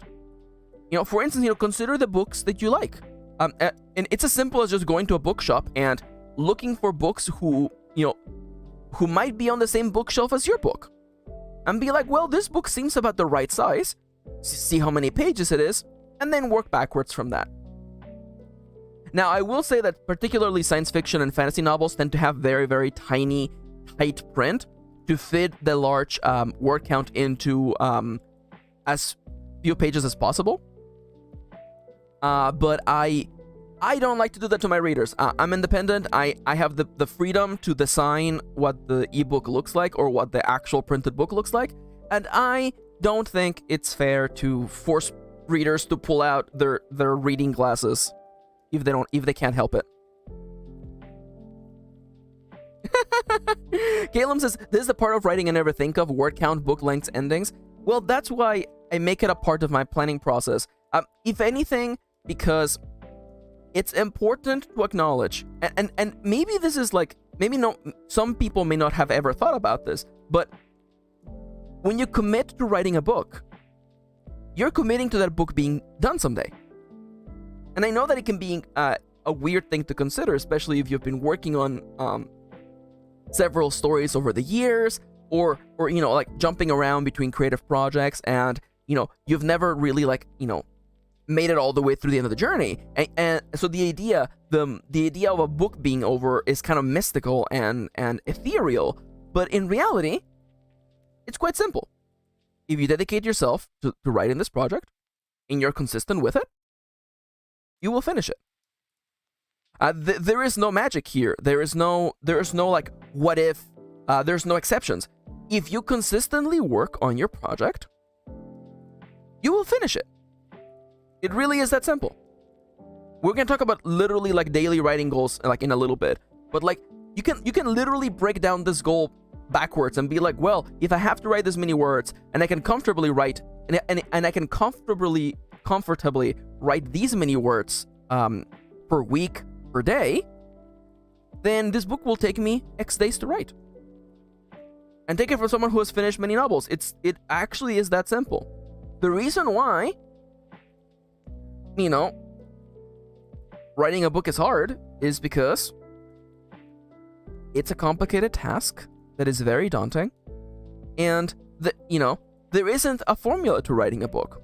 There is, you know, systems that can help you. For instance, a planning guide like the one that I've been using forever that can give you a nice little leg up on how you actually want to structure this. But ultimately, here's the one thing I want you to take away, okay? An outline is ultimately just structure. It's not the Bible of your story. It's not literally the be-all, end-all. This isn't the rules of your fiction. It is merely structure, a plan. To consider this a plan for a very, very long vacation you're going to take. And anyone who has ever made a plan for a vacation knows that eventually things go wrong. Eventually, we realize that our intricately devised plans crash and fall apart against the shores of reality. And that's okay. We can always go back to the outline and make a better one, or change things here and there. Ultimately, we embrace change. And there may be a possibility that my book there is a certainty that this book will not be 57,000 words. It will probably be a little bit longer than that. So, and I do want to make this point, by the way. And I said this earlier, by the way, and I want to say this again.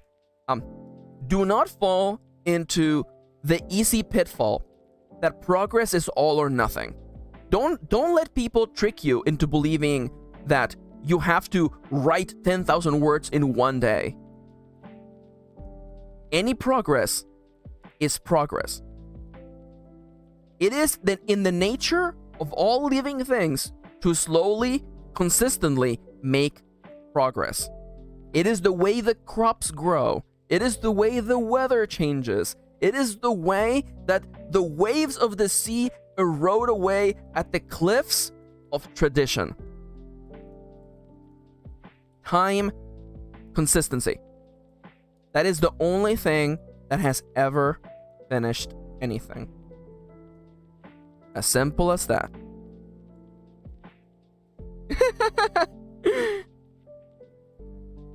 Yeah, for sure, for sure. I see. I read your comment, Kalen, for sure. Yeah. But, you know, like just a little bit of structure.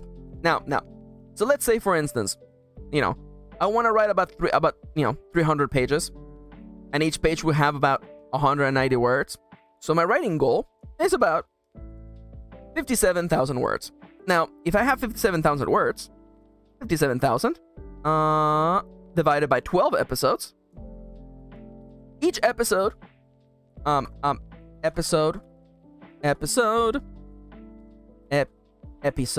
slash chapter goal is 4750, which is actually comfortably within my favorite range.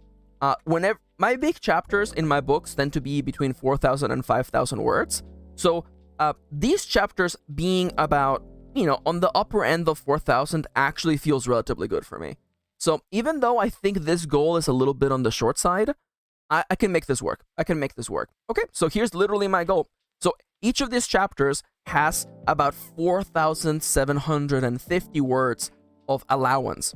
Now, the reason why I recommend having a chapter goal is because then suddenly, once you brainstorm chapters, you can actually break that down. Be like, well, in this chapter, I want, you know, X and Y and Z and W to happen, you know? And if I want all these things to happen, then they're going to have to take, you know, they're going to take space in these nearly 5,000 words. So suddenly, if you only have time to write 500 words, you could write, you know, half of one of these sections that you want to have in your story. Suddenly, you have a guideline for how to spend your time and your energy. You don't sit down thinking, I am going to write 5,000 words of this story, and I don't know where it will take me. You have a little guide. If you want X number of things to happen, you can divide your goal by the X number of things. And then suddenly you have a guide for the things in your chapter. And again, these are not hard rules, they're just guidelines. They're just things to give you direction. So I was actually hoping for 5,000, by the way, and this actually looks good.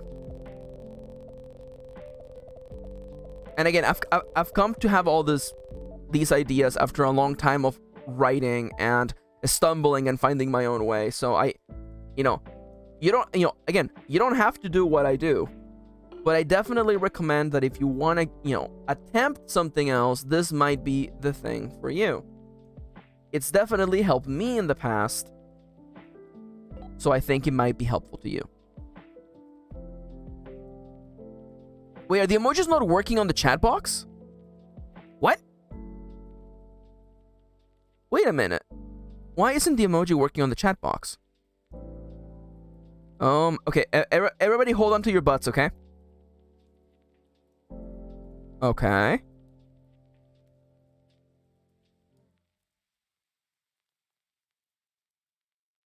Okay, yeah. That should work.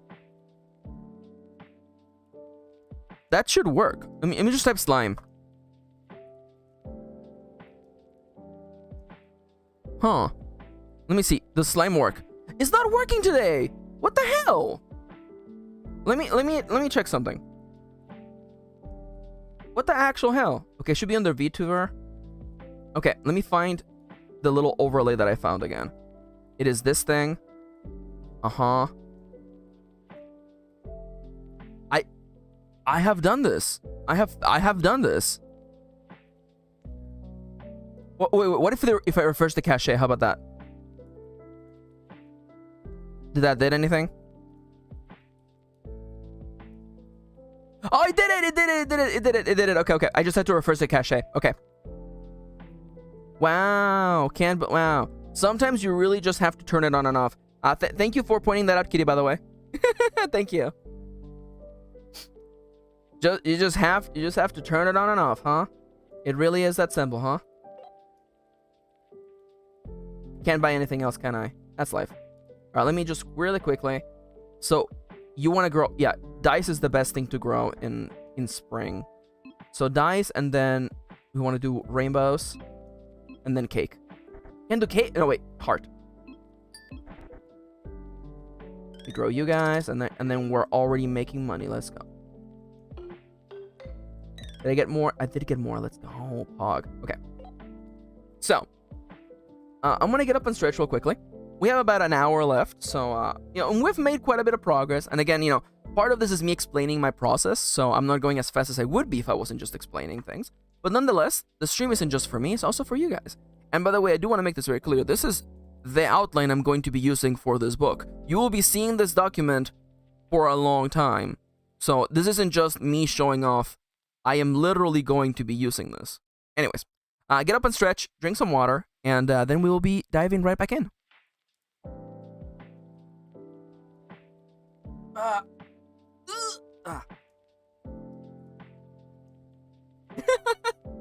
Thank you for the frog champs. No worries, definitely, you know. If it works, it works. Wait a minute. Oh, no, okay, the emojis are working, okay. For a hot second, I thought the emotes on the screen were not working. They're in fact working, okay.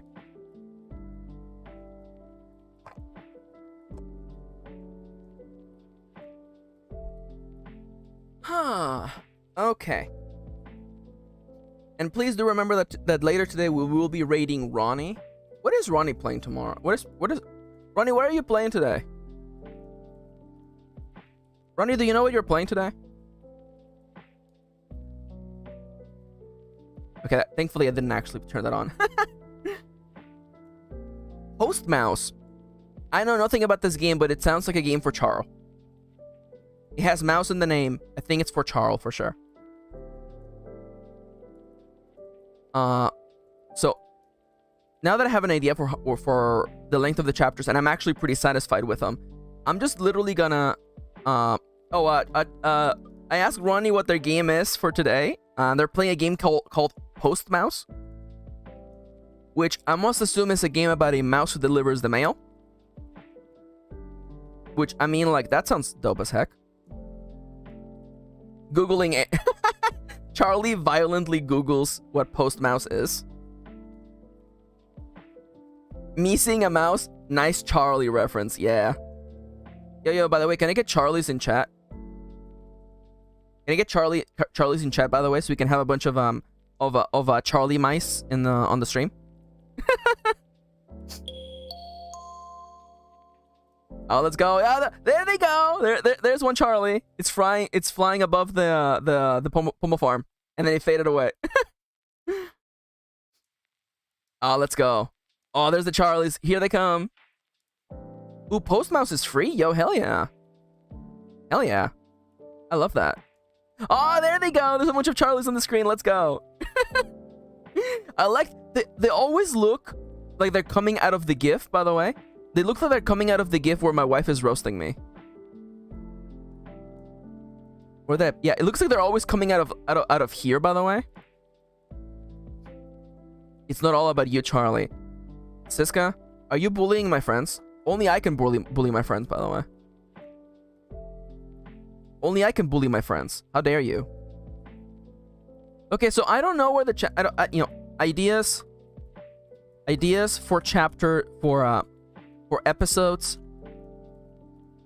and bits, okay? So I don't know where these go, by the way, but I know that here's ideas that I want to be in the show, okay? Show / the book. So I want an episode where there is a brand new hot book, hot romance novel about two goblins. Like I'm thinking literally like 50 Shades of Gobbo or something. You know, okay, it wouldn't be called that because that's just cheap and lame. But like, you know, 50 Shades energy. And everyone at the office is talking about it. And the reason why this episode is funny is because it's about two goblins, and of course everyone is like, you know, oh my god, they live together, and like they work together, and like, you know, it's strangely similar to what Memphis and Bobby have going on. And then like Memphis is like, why? I don't get it. So it's funny. It's funny because it once again highlights that Memphis has no idea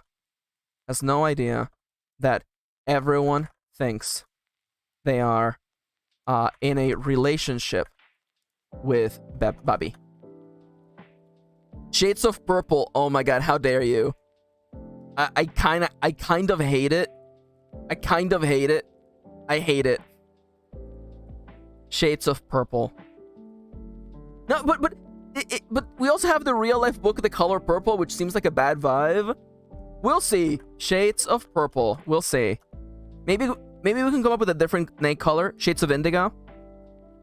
Whatever. Anyways, whatever. It's that energy, right? So we have an episode about that, okay? Oh, absolutely no worries, Charlie. You go take care of yourself, okay? Love you. Goodbye. Go AFK. So another episode that I want happen is that I want an episode. This is probably gonna be like halfway through the season. A human joins the staff. Now I want this because I want to disturb the synergy between the cast you have met up to this point. Also, is this new human Mint? Would that be interesting? I don't know. An obligatory pool episode is interesting, but I'm not, again, like I'm trying to focus on like inherent character, like character struggles. It isn't so much like everyone goes to this place, but like, you know, somebody wants something or something is going on. You know what I'm saying? Now, let me just quickly okay, yeah. There is also an episode where Holyrood finally convinces Memphis to go on a... I was thinking of Mint having a sibling, actually. Mint's sibling. Oh, that would be so awkward, though, if, like, Mint's had an identical twin. Oh, that would be really awkward. As if Memphis already needs, like, more trouble, by the way. Another episode that I want, Holyrood finally... Holyrood? What? Finally convinces Memphis to go out drinking. Oh, yeah. There's gonna be a parent plot, by the way. But Memphis thinks she's very plain. I do kind of love that, actually. Mint's hot sibling. Incorrect that I can do Holyrood! Finally convinces Memphis to go out drinking. And this episode culminates with Memphis seeing Mint on the other side of the dance floor or something. What do people even do in clubs? I don't know. Now, of course, yes, there's gonna be the one with Memphis's mom. Again, this just writes itself. And I don't know if we're still doing the thing where Memphis's mom is a bunny. I don't want to say bunny MILF, but you guys said it. I'm not saying it. I'm quoting you guys calling her a bunny MILF. Quoting chat, bunny MILF.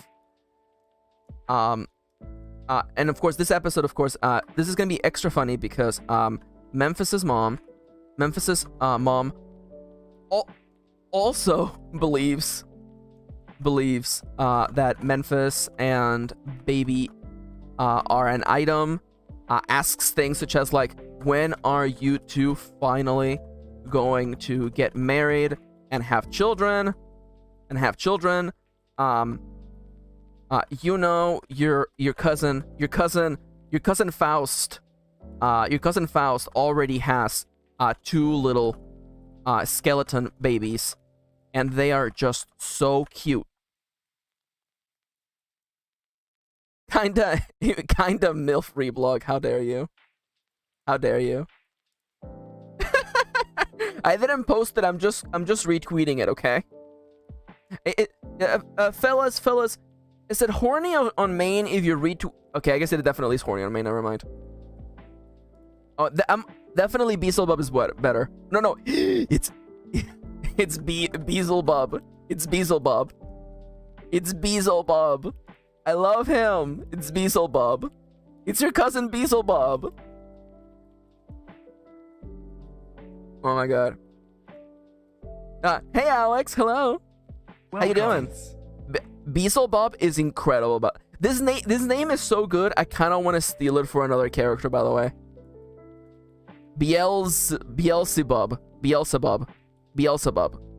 Okay, a part of me is like, I'm like, Dale. Yes, Dale knows how to do critical damage to me by just telling me I'm pronouncing words wrong. Beelzebub. People's in clubs. I mean, yeah. Oh, that's what you were saying. Oh, I'm sorry you're not doing too great today, but you're done with work. You're free now. Relax and chill and have a good time. Dale summoning demons in chat, JK. Well, I mean, like, his full name is Bielsa Robert. Bielsa Robert, also known as Beelzebub.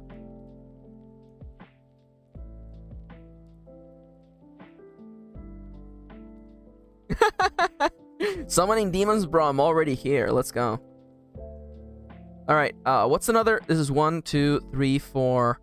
Okay, so now, can I get? Okay, we need an episode with the boss. Okay, so clearly I want the episode with Battle Axe, which is going to be a road trip to a nearby dungeon. This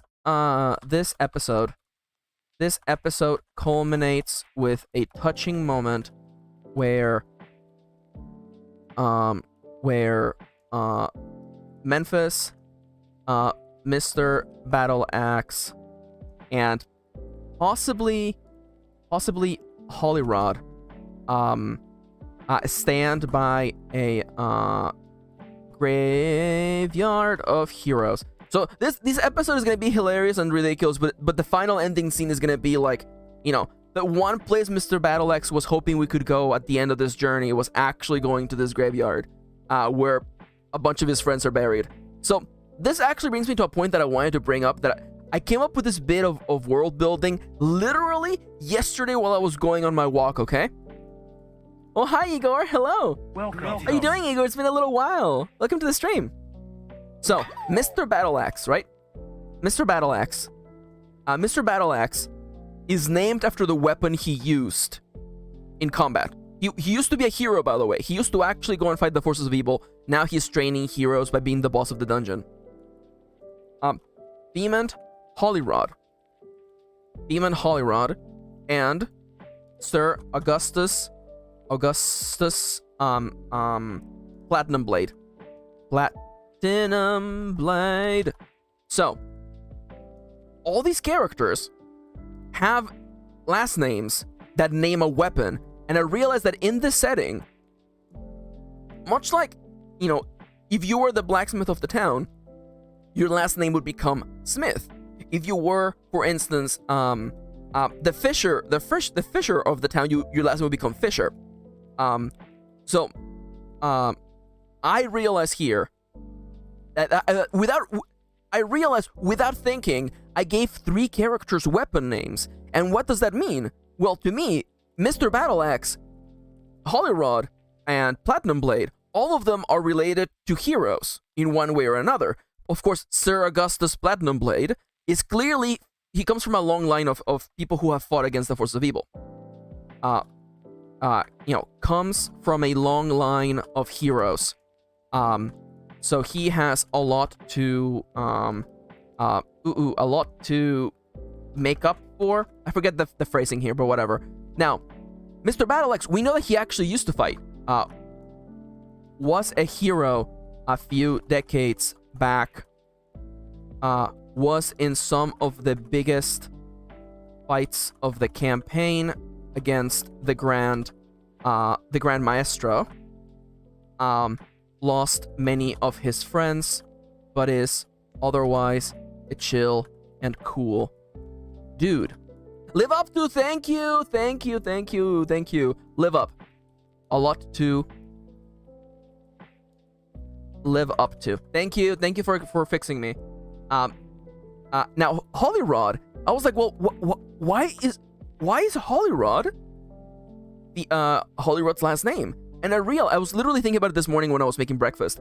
Okay, Holyrod's comes from or Holyrod's parents were heroes.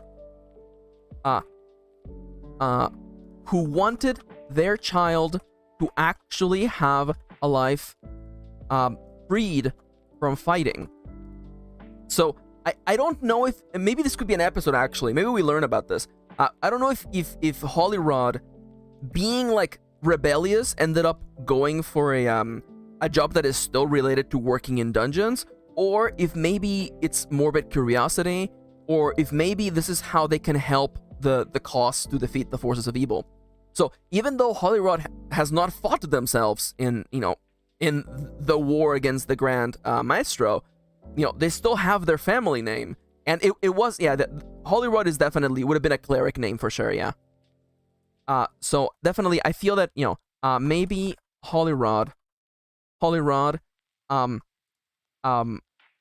heeded their parents' request, but still wanted to help the cause. So they kept the family name and focused on designing better dungeons to train the next generation. Now, I want to once again remind you all that in this setting, monsters are born from eggs. So a skeleton isn't a person who died and was reanimated. It's just a skeleton. They were just born. So Femont is actually probably like late 20s. And I can, again, a lot of the comedy of this is gonna be like, not all the monsters know everything, and there's a lot of like, misconceptions about monsters. So like, maybe the rats are like, wow, Holyrod, you're just so smart. Yeah, like it's no wonder you're like 100 years old. And then Holyrod is like, I'm 29. What are you talking? I'm not old. I'm 29. Get out of here. and I love that. I love that. Holyrod is like, I'm not 30. I'm 29. Get out of here. Also, you're broke. Also, you can't talk to me. Look at your shoes. Look at your shirt. Look at your clothes. Look at your choices. You can't talk to me like that. That's Holyrod. That's Holyrod right there. So there should definitely be an episode with Holyrod. The Holyrod episode. Okay, well, that wasn't really them talk. It was Holyrod talking to a specific person. Is Holyrod rattling? Your Jordans are fake. Oh, I love that Star Child. So, oh god. Okay, so I have thought about this. So, the following may or may not be lore. I don't know. So, the Grand Maestro, the evil mastermind who was having humans and monsters fight, this person created all the monsters from magic, right? And all monsters are actually different types of goblins, basically. The goblin is the building blocks of all monsters. Even the rats are just shorter, furry goblins with round ears. So how is a skeleton a goblin? So the lore that I was thinking is that the thing that actually binds a skeleton together is the fact that its muscles and skin are actually fully invisible. So that is the way that I'm like. So Femont actually has like lips and skin, but you can't see it because it's all invisible. The Grand Maestro, in their plan to create all kinds of monsters, created some really messed up things. So I don't think Holyrod actually rattles. I don't think Holyrod actually rattles. They just look like a skeleton, but there is connective material that's actually holding them together. The idea of Big Bad taking care of an army of eggs, though. Oh yeah, for sure. So, is that why a goblin is able to learn shapeshifting? Not necessarily. The way that I'm literally thinking about it is that, like, at some point, because a little bit of the meta narrative is that this world kind of functions like an MMO, where like every couple of years the Grand Maestro like wrecks everything or like introduces new continents full of monsters and whatever. So at some point, the heroes were able to unlock the ability to learn skills. So every person literally has like a wall of like skills that they can learn or master or have inherent to them, and it just so happens to be that Memphis has an innate ability to transform themselves. Anyone can learn to do transformation magic, but Memphis is just like inherently, naturally better at it. So everyone can in fact learn the transformation skill. It isn't just, although I like Sophifi's read that they're kind of like stem cells, but I definitely see it more as kind of like a general thing. And I have a joke that I'm already thinking about for the book where like they're explaining this, and then they're like, yeah, even the giant spiders are just goblins, and then the rats are like, oh, that's why they only have 2 eyes, huh? Oh, that actually kind of makes sense when you think about it. You know, even the giant spiders are just like goblins with 8 legs and furry and have like, you know, a thorax instead of a chest. You know, everything is ultimately, you know, the orcs are just taller, stronger, beefier goblins. Yeah. Now, are dragons just really, really big? Those words are nightmare fuel. You're welcome. I love the idea of dragons just being like big, scaly goblins, by the way. To everyone else, the rats are the weirdest one there? Oh, I don't think so. Oh, a new Daft Punk single just dropped. Taller, beefier, stronger goblins.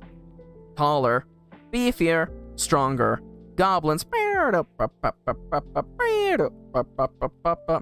Taller, beefier, stronger goblins.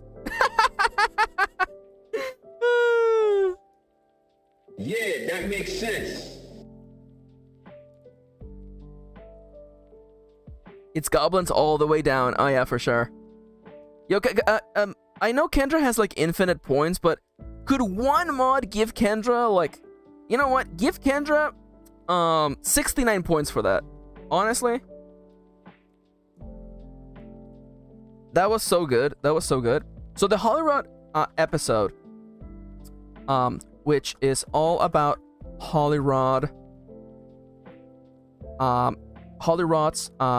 Holyrod's journey to make human connections.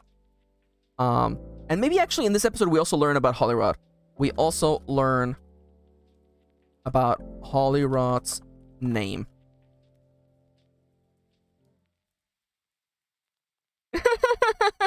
yeah, Kendra, get your ideas ready, because tomorrow we're gonna be working, helping you with your ad line, okay? All right, so we have 1, 2, 3, 4, 5, 6 episodes outlined here. I think if I literally just treat this like 1 episode per character, we will get there for sure. So an episode with, because we were brainstorming that Holyrood maybe has issues connecting with people. I don't know if that worked. You know what? Don't worry about it. No worry, it's fine.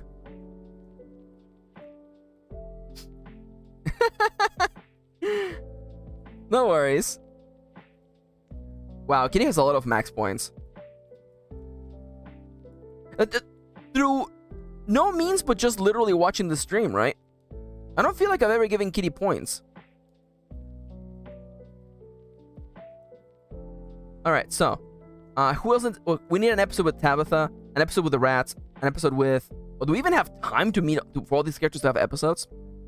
I don't know if the rats need an episode. I feel like the rats are gonna like be ever present in the story.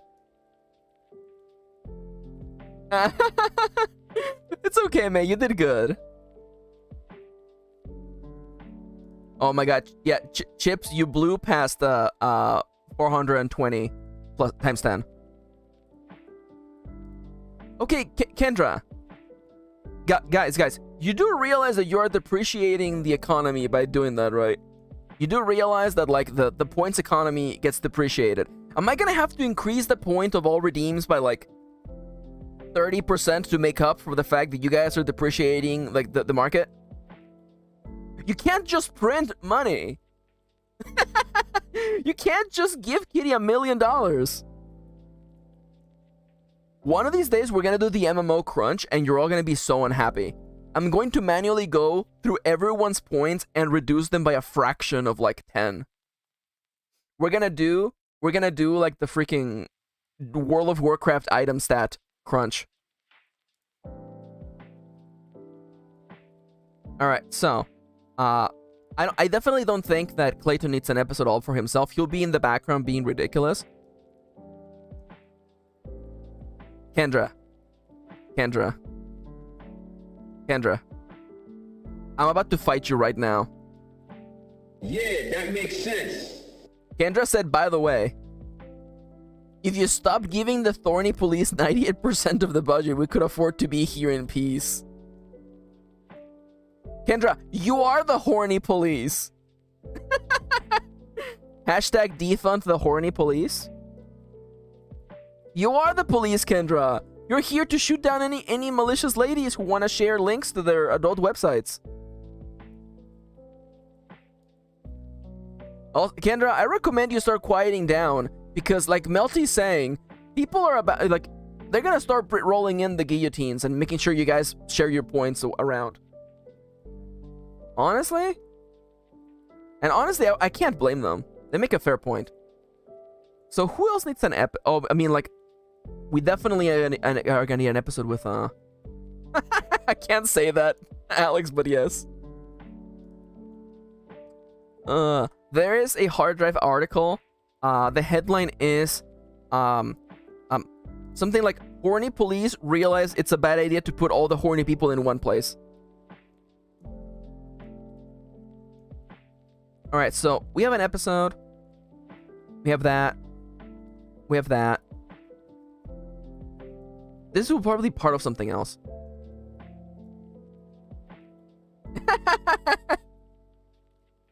Oh, May. The hard drive is really good. I love the hard drive. Like, sometimes, like, literally every couple of days, I just read the headlines to Kitty. Their headlines, they do good work. They do good work. Oh my god. I love that, Melty. Now wait, hold up, Melty. Are you saying you have a Swiss point account? Melty, did you just admit you have a Swiss point account? Yeah, that makes sense.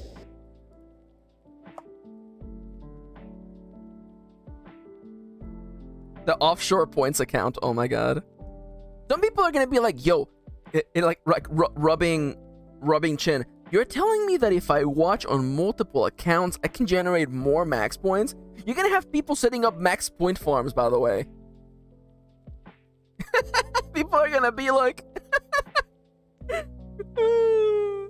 Okay, oh wait, hold up. I need to check something real quick, okay? Do you guys have the ability to actually trade points? I need to know. I think I disabled that. Hold up, I think I purposefully... Loyalty. Yo, I can actually see who has the most points, by the way. Yo, the most points is in fact Chips, by the way. Chips, then Kitty, then May, then Ronnie, then DB. DB has a bunch of points. DB has shut up. Yo, can I actually edit Kitty's points from here? I can! Yo, let's go. I can literally crunch you guys' points, by the way. Let's go to... Let me just block this for a second. No. Commands. Okay, commands, default. Where's the loyalty ones? Ah, yes, okay. So we in fact do not have the give command. Should I allow people to give points? It's all made up money anyway. You know what? Here you go. Don't try it right now because it probably won't work for a little bit, but there you go. You can use the command !give, a space the name, a space the amount, and it should work. Don't try it. It might not work just yet. If you would like to share the wealth, you can definitely do that. From now on, I may actually ask mods to give points instead of just like hand them out. That way we can redistribute the wealth. How about that, okay? You know what? I wish there was a way to see how many, like... Kitty, are you robbing Nightbot? Kitty, you can't just rob Nightbot of its points. Kitty. Oh my god. Oh my god. Oh my god, I'm so mad. I like Melty's testing it. Oh my god. People are gonna start trading points for no reason. I swear to God. I swear to God. If you people start just handing out like cents to one another. I swear to God. I swear. I can already see you guys just like passing the same penny around. It's one of those take a penny, leave a penny. Oh my god, you're so right, May. I love that. And I hate it. New cryptocurrency unlocked. This is going to be an incredibly short one day. Oh yeah.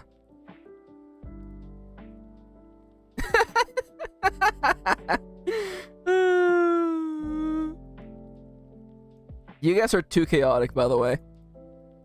Artist passing the same $100. I didn't want to say this, Chips. I didn't want to say that. I didn't want to say that. I really didn't want to say that. I didn't want to say it, but I guess that's the case now. You can't give yourself your own points, Alex.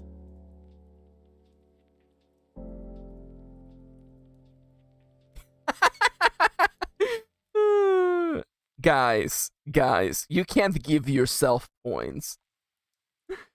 That's like taking money out of your wallet and then giving it to yourself. How dare you, Chips? How dare you? Chips is now taking max points commission. You guys are the rats in this story. You guys are the rats. I'm literally just like visualizing all four of the rats just passing each other's paycheck around. They all get paid the same, but they're all like, hey, you want to cash in my check? It's like, oh yeah, hell yeah, I'll catch yours check.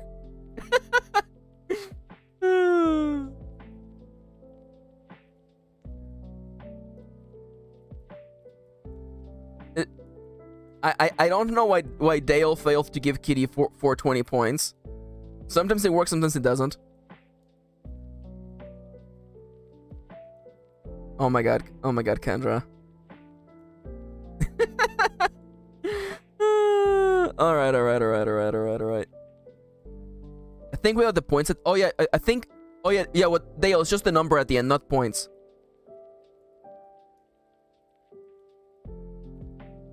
Oh, I see. What you did was just to literally remove it was to remove Nightbot from the equation. I see that.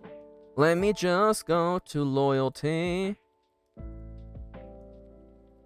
Let me just do this. And Nightbot is dead now, isn't it? It definitely is dead now. Okay. I will use Kitty money to eat tonight because she's evil and I will not hide it. Hell yeah. Yo, we should... Y'all want to just, like, spam Kendra money? Y'all want to... Everybody want to just give Kendra, like, $100 today so they can actually have a decent meal for once? It's not that Kendra has taste. It's just that food is expensive in New York. Yo, honestly, like, the funniest part is that, like... You're just giving each other like fucking your own points. It's hilarious.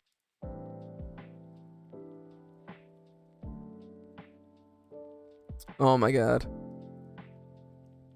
Every time I step away to stir my soup, says Dape, something chaotic happens. Oh yeah.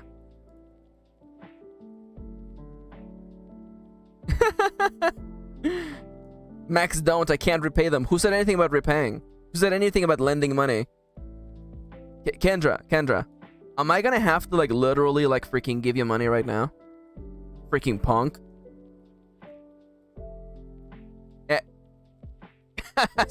Wait, hold up. Are you guys giving Kendra points?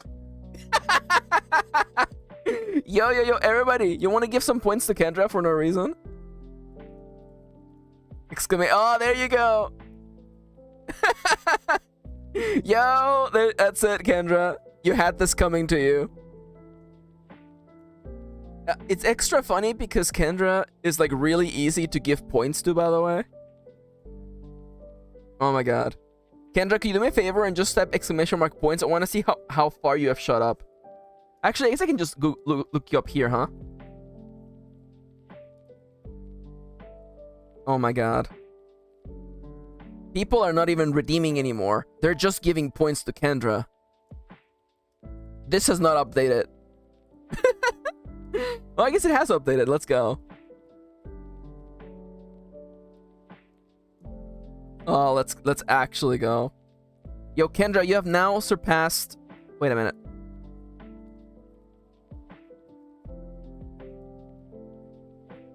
Okay, no. Alex and Siska still have a little bit more than you. Hydrate, you bastard! Thank you. Someone's reminding us that we should actually be doing some work today. Oh, the command is... Wait, the command is give, isn't it? Is it give or gift? No, Kitty, the command is give. I came back from dinner and... Oh, I'm sorry, Ronnie. Yeah, Ronnie, I can explain myself. So, people in chat... The mods were giving people points, and they were depreciating the point economy. So I decided that I was going to further disrupt the economy by unlocking the exclamation mark give command so that they move the same 100 points around, thus saving the economy. I have in fact invented communism.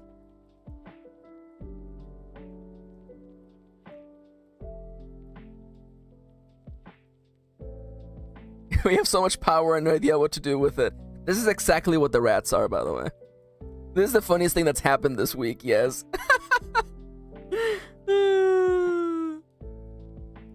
Although, yeah, Score Bunny was pretty good as well. Oh, the Score Bunny bed was actually... Okay, that's the funniest thing that happened this week. Again, Chips nailed it earlier. This is like independent artists just passing around the same $100. I love it. I love it. I love it. All right, I probably should start brainstorming the characters now. So there's more steps to this, but you know what? We're at the point now where I want to keep brainstorming characters so we have ideas for episodes. So let me just back this up. Also, I'm supposed to be on break, by the way. So get up, stretch, drink water. You know what to do.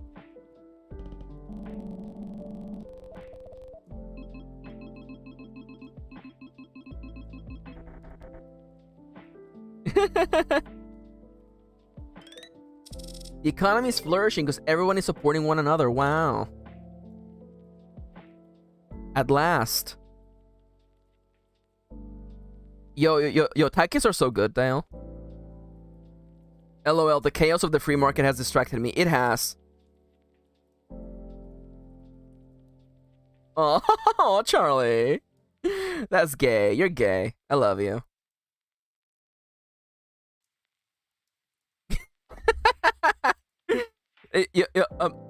Kendra, is that the name of your memoir, by the way?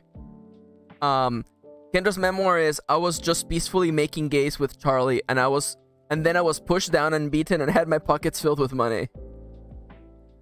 So after the outline of the idea, we brainstorm the characters. So, the general idea is that, like, once you have, you have an idea for the characters you want to be in there, the places that will be part of the story, and some of the events, you can just get the events in your head out onto the paper. Definitely brainstorming the characters is helpful here, especially to really expand on them. If you are starting from nothing, then this is a great chance to, do research, figure out information about your characters, or if you've been thinking about them forever, like I have, this is a time to get all those ideas and put them on paper, so they actually exist in a place that isn't your memory. Now let me get up and stretch, and then we'll continue this process. For as long as you guys don't explode in chat.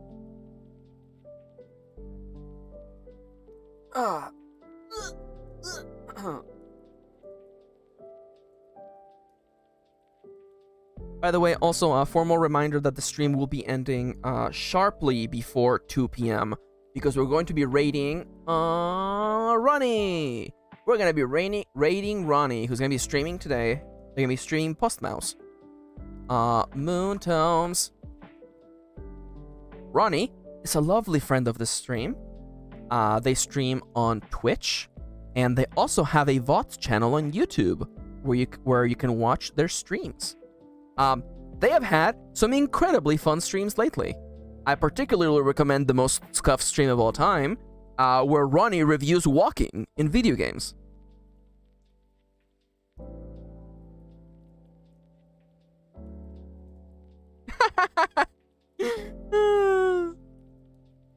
Again, what can I say? I just love Ronnie being the one gamer who, you know, reviews all the walking in all video games.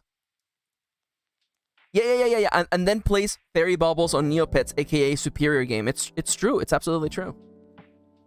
And then later, they play Fantasy Life, and then they make the child of James, Jesse, and Meowth.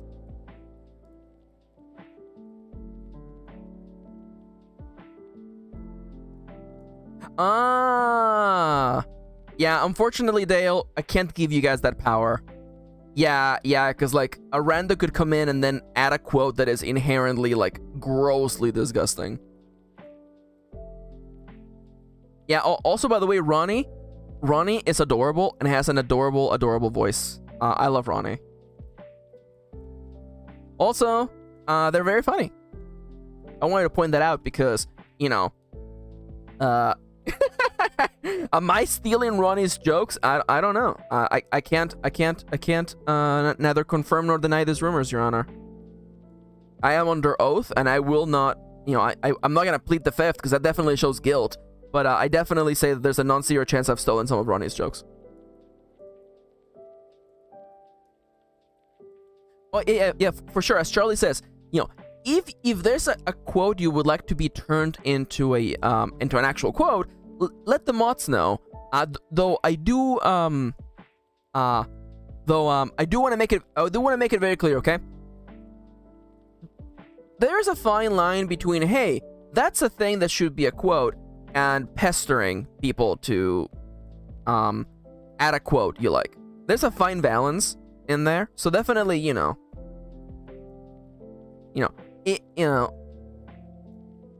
don't give a bad vibe. That's all I want to say.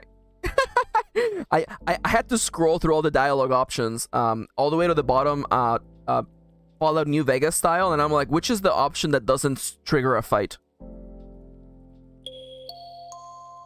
All right, that's my cue. And actually, there isn't enough time to do the cycle, so we're gonna go wild and free. So Mephistopheles, also known as Memphis. They are 20. Let's just say that they're like 25 years old, maybe younger than that. I don't know. Oh no, yeah, no, it's part of the command. I put it in there.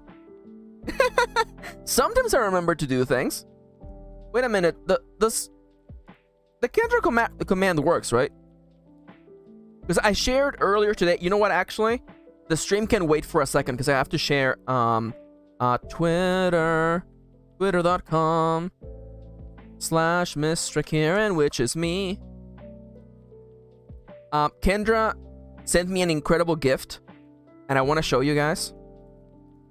Can you believe Kendra New Name actually made me a crochet version of Gabby the Gobbo from Iron Valley?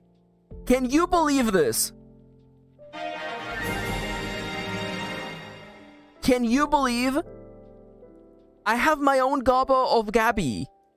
And you can't tell because the photo's bad, but like it is in fact wearing the trans pride flag. It's so cute. It's so cute. So I didn't say this on Twitter, but Kendra makes crochet stuff, and they would never want me to share this link, so I'm sharing it anyway. So yeah, definitely, Kendra sells crochet stuffs. If you want Kendra to make something, or you want to buy Kendra's stuff, definitely check out their link. Yeah, of course I shared it, you dummy. Of course I shared it. It's incredible. I love it. I love it. It's sitting in front of me right now in my desk. I love it. Thank you. Thank you, Kendra. It's a lovely little gift. I love it.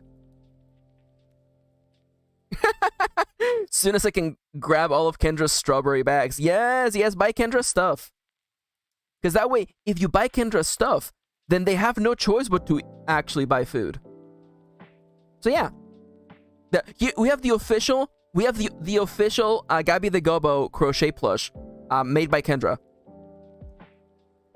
The official Gabby the Gobo.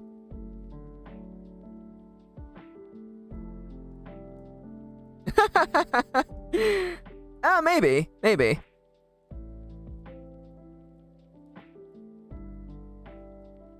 Yeah, like Ronnie says, buy Kendra's crochet as a threat to Kendra's health. Yo, wait, you guys, all of you have link trees? Oh, crap. Okay, Kendra and Charlie, could you both do me a favor and, like, share your link trees on the mod chat in the Discord so that I freaking know? So that I know I can update your commands. Alright, Mephistopheles, known as Memphis, is 25 years old. Maybe 24, maybe, I don't know. 25 seems right. Job. Dungeon technician. Mimic. Dungeon technician. And now, here's where I'm actually gonna reference literally what we were doing yesterday, okay? So, a character has 3 pivotal elements to them. Let's call them, let's do plot power. What's a good emoji for flaws, actually? You know what, let's go with heartbreak. Flaws, and also, what was the third thing? Crap. Oh, complexity! Okay. What's a good emoji for complexity?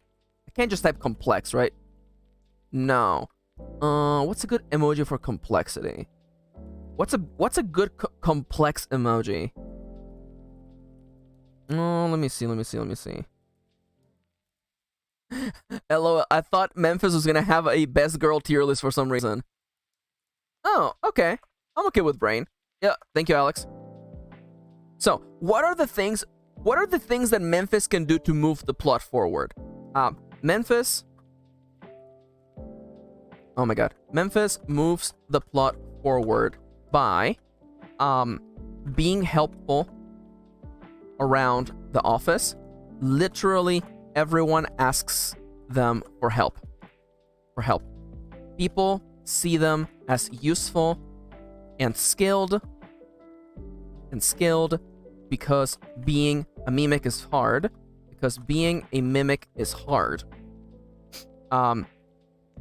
Thus, they move the plot forward as part of people asking for their help.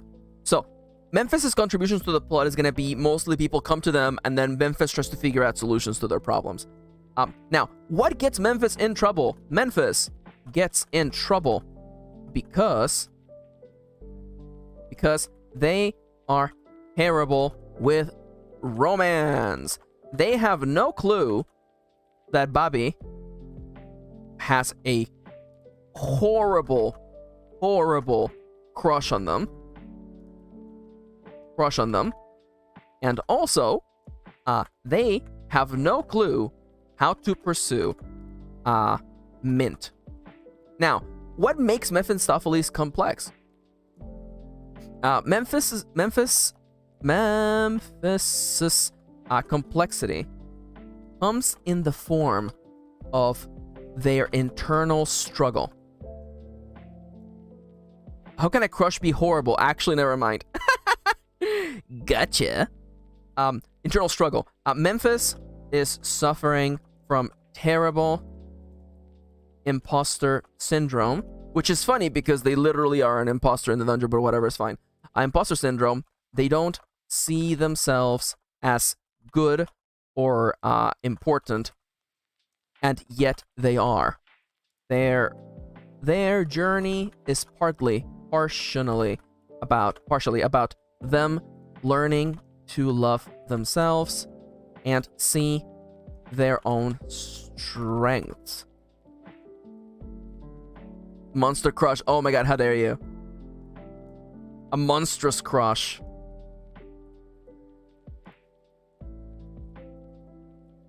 Oh my god, Charlie.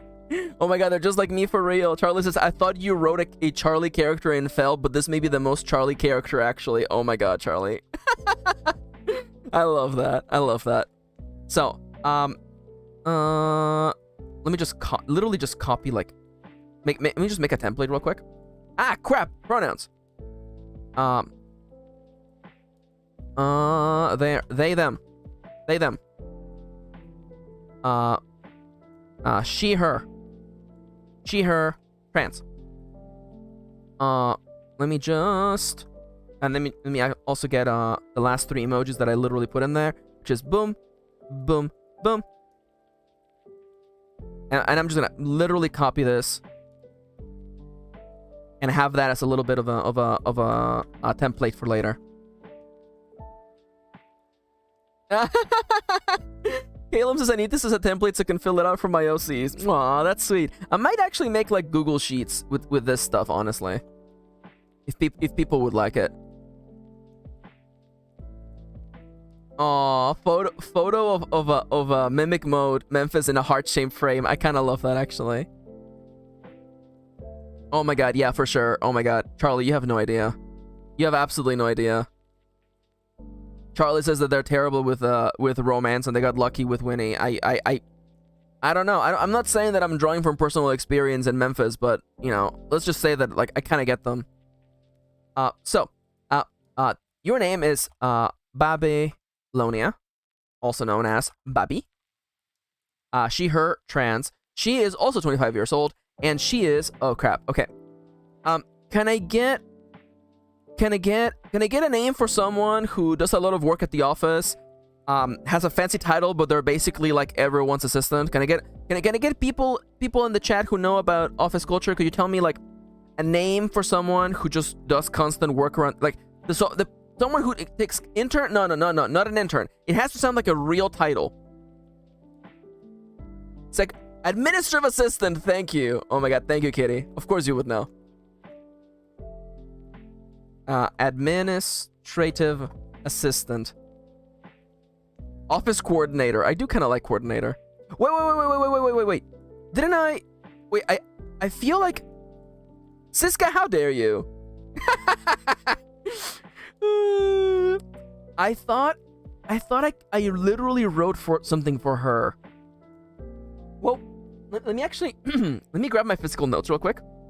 Because I thought I wrote something for her. Navigator? Not navigator. It was something else. Please enjoy the paper ASMR, by the way.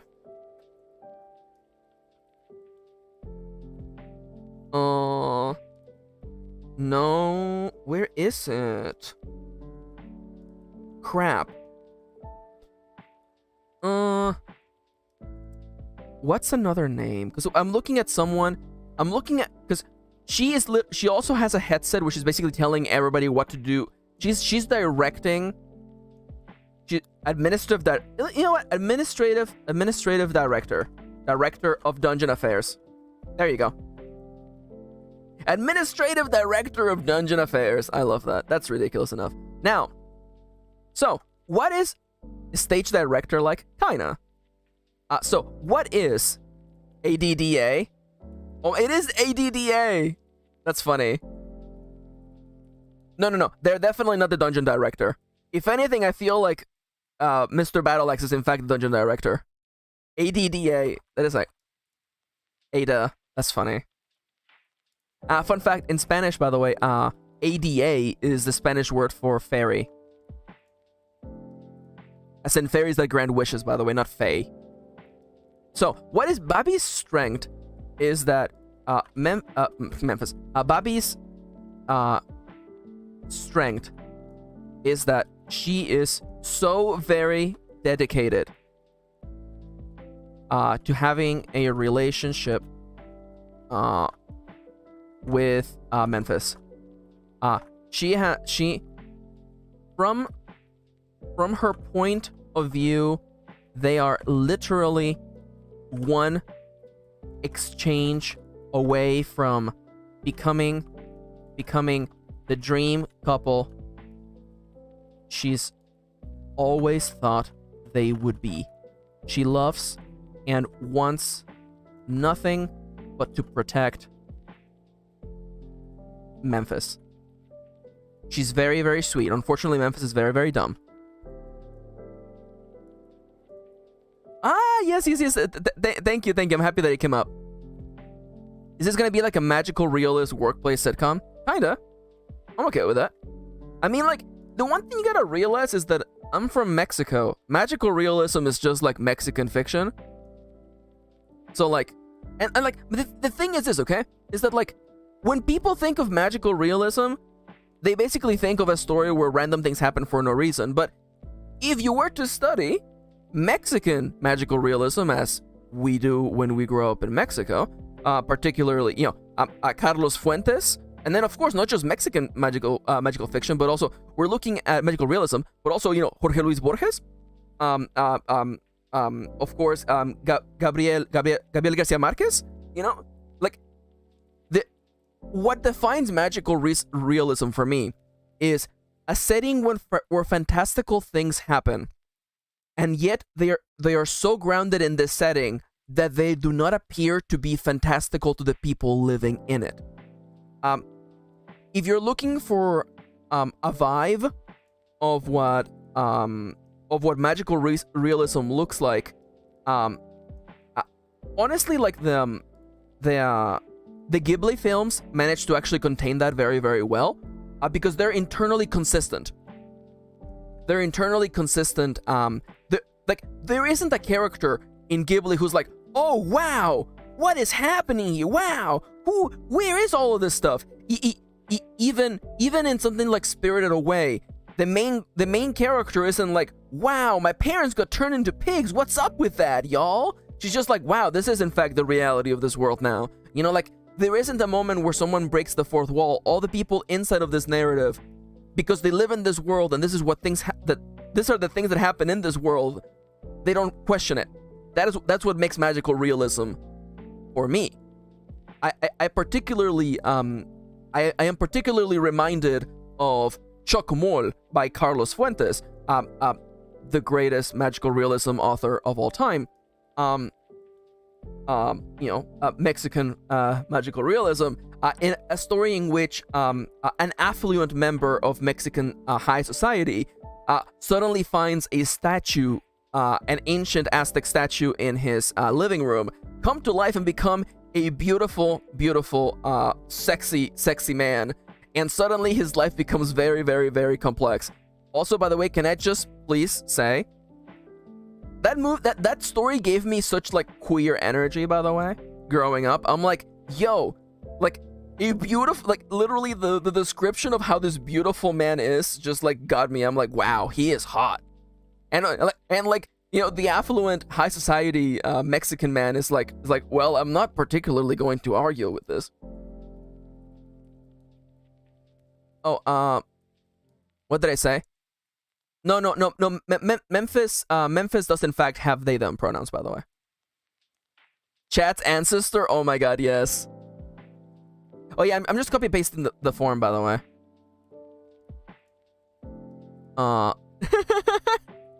That's what you should do on Thursdays. Teach a course on Mexican literature. I mean, like, I don't know. I feel like, you know, that also does kind of sound like, oh, meant battle axe. Okay, I want to make it clear. This is literally just copy pasted. I'm not even there yet. Give me a second, okay? I have to, you know, like, honestly, like, listen. Magical realism is actually relatively simple. Just read Carlos Fuentes, you read Jorge Luis Borges, and you read Garcia Marquez. 100 Years of Solitude, man, what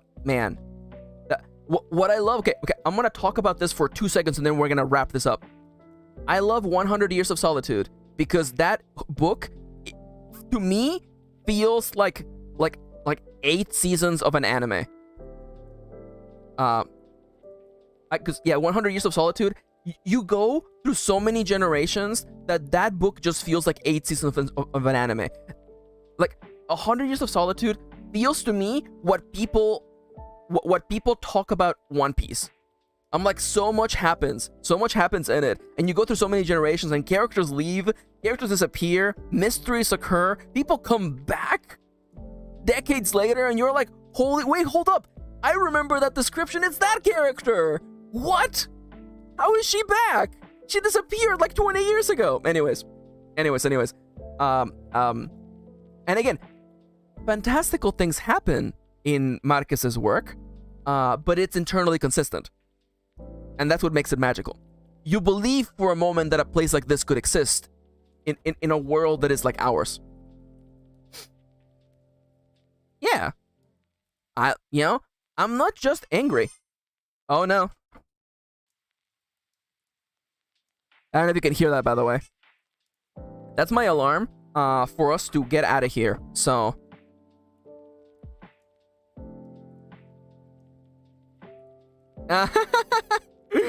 I'm not familiar. I don't know what book that is, though, people. That sounds great. Anyways, so we will probably continue work on this on Monday, by the way. I'll probably fill in some stuffs, by the way. Oh my god, I love Siska's like, what are we talking about now? I was talking about freaking magical realism, by the way. Anyways, so thank you for coming today to my outline day, by the way. Oh, we won't be here on Monday because... Oh no! There won't be a Monday stream. RIP. Sorry. RIP. No Monday streaming. Oh, maybe I'll try streaming later. We'll see, okay? We'll play it by ear on Monday. Keep an eye to the skies, by the way. There won't be a Monday, says Siska. Aww. No, I might be able to finagle something, okay? So, keep an eye on the Discord, which, by the way, Discord, if you wanna be notified of when the stream goes live. Remember, we have a Discord. And I do want to say thank you so much for joining me today. We're going to be rating Ronnie very, very soon. So I wanna like check everything like in order, by the way. Oh, this was Maxi finally finagling something. Okay, Siska, you are lucky that I like you. You're so lucky that I like you. You're beautiful. I love you, Siska. Please keep me posted on your Monster Hunter adventures, by the way. Also, again, I want to make this very clear. I didn't get to externalize this earlier, so I'm going to say it now, okay? Last Saturday on the Monster Hunter stream, I said words I shouldn't have said about some weapons. Actually, you know what? Everyone, last Saturday during the Monster Hunter stream, I said things I shouldn't have said about the weapons. I said things I didn't mean about the Kinsect Blade being the most confusing, complicated weapon of all time. Truth be told, I have never played the Insect Glaive that much. So, you know what I did this week? This week, what I did was I learned how to fight with the Insect Glaive. I completed low rank yesterday using the Insect Glaive. And I gotta say, it's really fun. It turns out that when you give a weapon a legit chance, and you watch a tutorial or two, things are fun. So as Kitty has illustrated in the chat, while you were out there making out with your friends, I was home studying the glaive. Oh no, the bunnies are coming for me! I gotta get out of here. The bunnies are coming for me. I gotta get out of here. Thank you for joining us. You didn't see my disembodied arm. Shut up. Okay, so I want to make this very clear. Chips. I want to say this, and please don't take this in the wrong way, by the way. People who main the Gunlands are incredibly attractive. Again, I'm just stating facts, okay? People who main the Gunlands are approximately between 18 to 25% hotter than average people. Mostly because the Gunlands is literally burning their eyebrows off. Yeah, don't feel bad. The Gunlands is sexy. Wait until you get the ability that makes you shoot across the sky, by the way. No one says anything about bow mains. Actually, Charlie, some people consider bow mains to be like the pinnacle of Monster Hunter damage. Bow was the strongest weapon in the last game, and it's really strong in this game. Yeah, bow mains are beautiful. By the way, I do want to say, by the way, fun fact, okay, welcome to what your Monster Hunter weapon says about you. If you use dual blades, you're a weeb. If you use the longsword, you're a weeb, but your name is Siska, which means that you have actually never seen anime, but you're a weeb anyway. If you use a bow, you actually have really, really good opinions. If you use the switch axe, you like big numbers and big explosions go up. You're also addicted to Tetris. Weave by proxy, I love that. If you use the lance, you actually have done the Naruto run in real life. If you like the great sword, you're actually a real life Chad. If you like the hammer, you are a little shit who loves hitting people right in the face. You love bunk life. You love going ooga ooga mode, by the way. And also, what am I forgetting? If you like the charge blade, you don't. Nobody likes the charge blade. Now, if you like sword and shield, I don't want to say things I can't take back about what's going on in the bedroom. But let me just say that sword and shield users are very, very skilled. They have many skills. They know what to do. That's all I want to say about sword and shield users. Am I forgetting a skill? Oh yeah, light bowgun and heavy bowgun. You're actually incredibly intelligent and smart. Yeah, the bowguns. You're fun. You're actually like, you're smart. You're actually just you actually probably read like 300 books a year. Also, hunting horn. You're actually incredibly sexy. I can say that. You know, people who use the gun lance are more attractive. People who use the hunting horn are actually hot. They're sexy. Okay? Listen. Using the hunting horn is the same as like doing the thing where like you're wearing like low-cut jeans. You know what I'm saying? It's the same thing. Just as hot. Just as hot. What weapon am I using? Oh, instant glaive users. You like Pokemon. If you're an instant glaive, you just like Pokemon. That's what it is. Dude, what are you even saying? Low cut? What's a low cut gene? What are low cut genes? So the thing you gotta realize.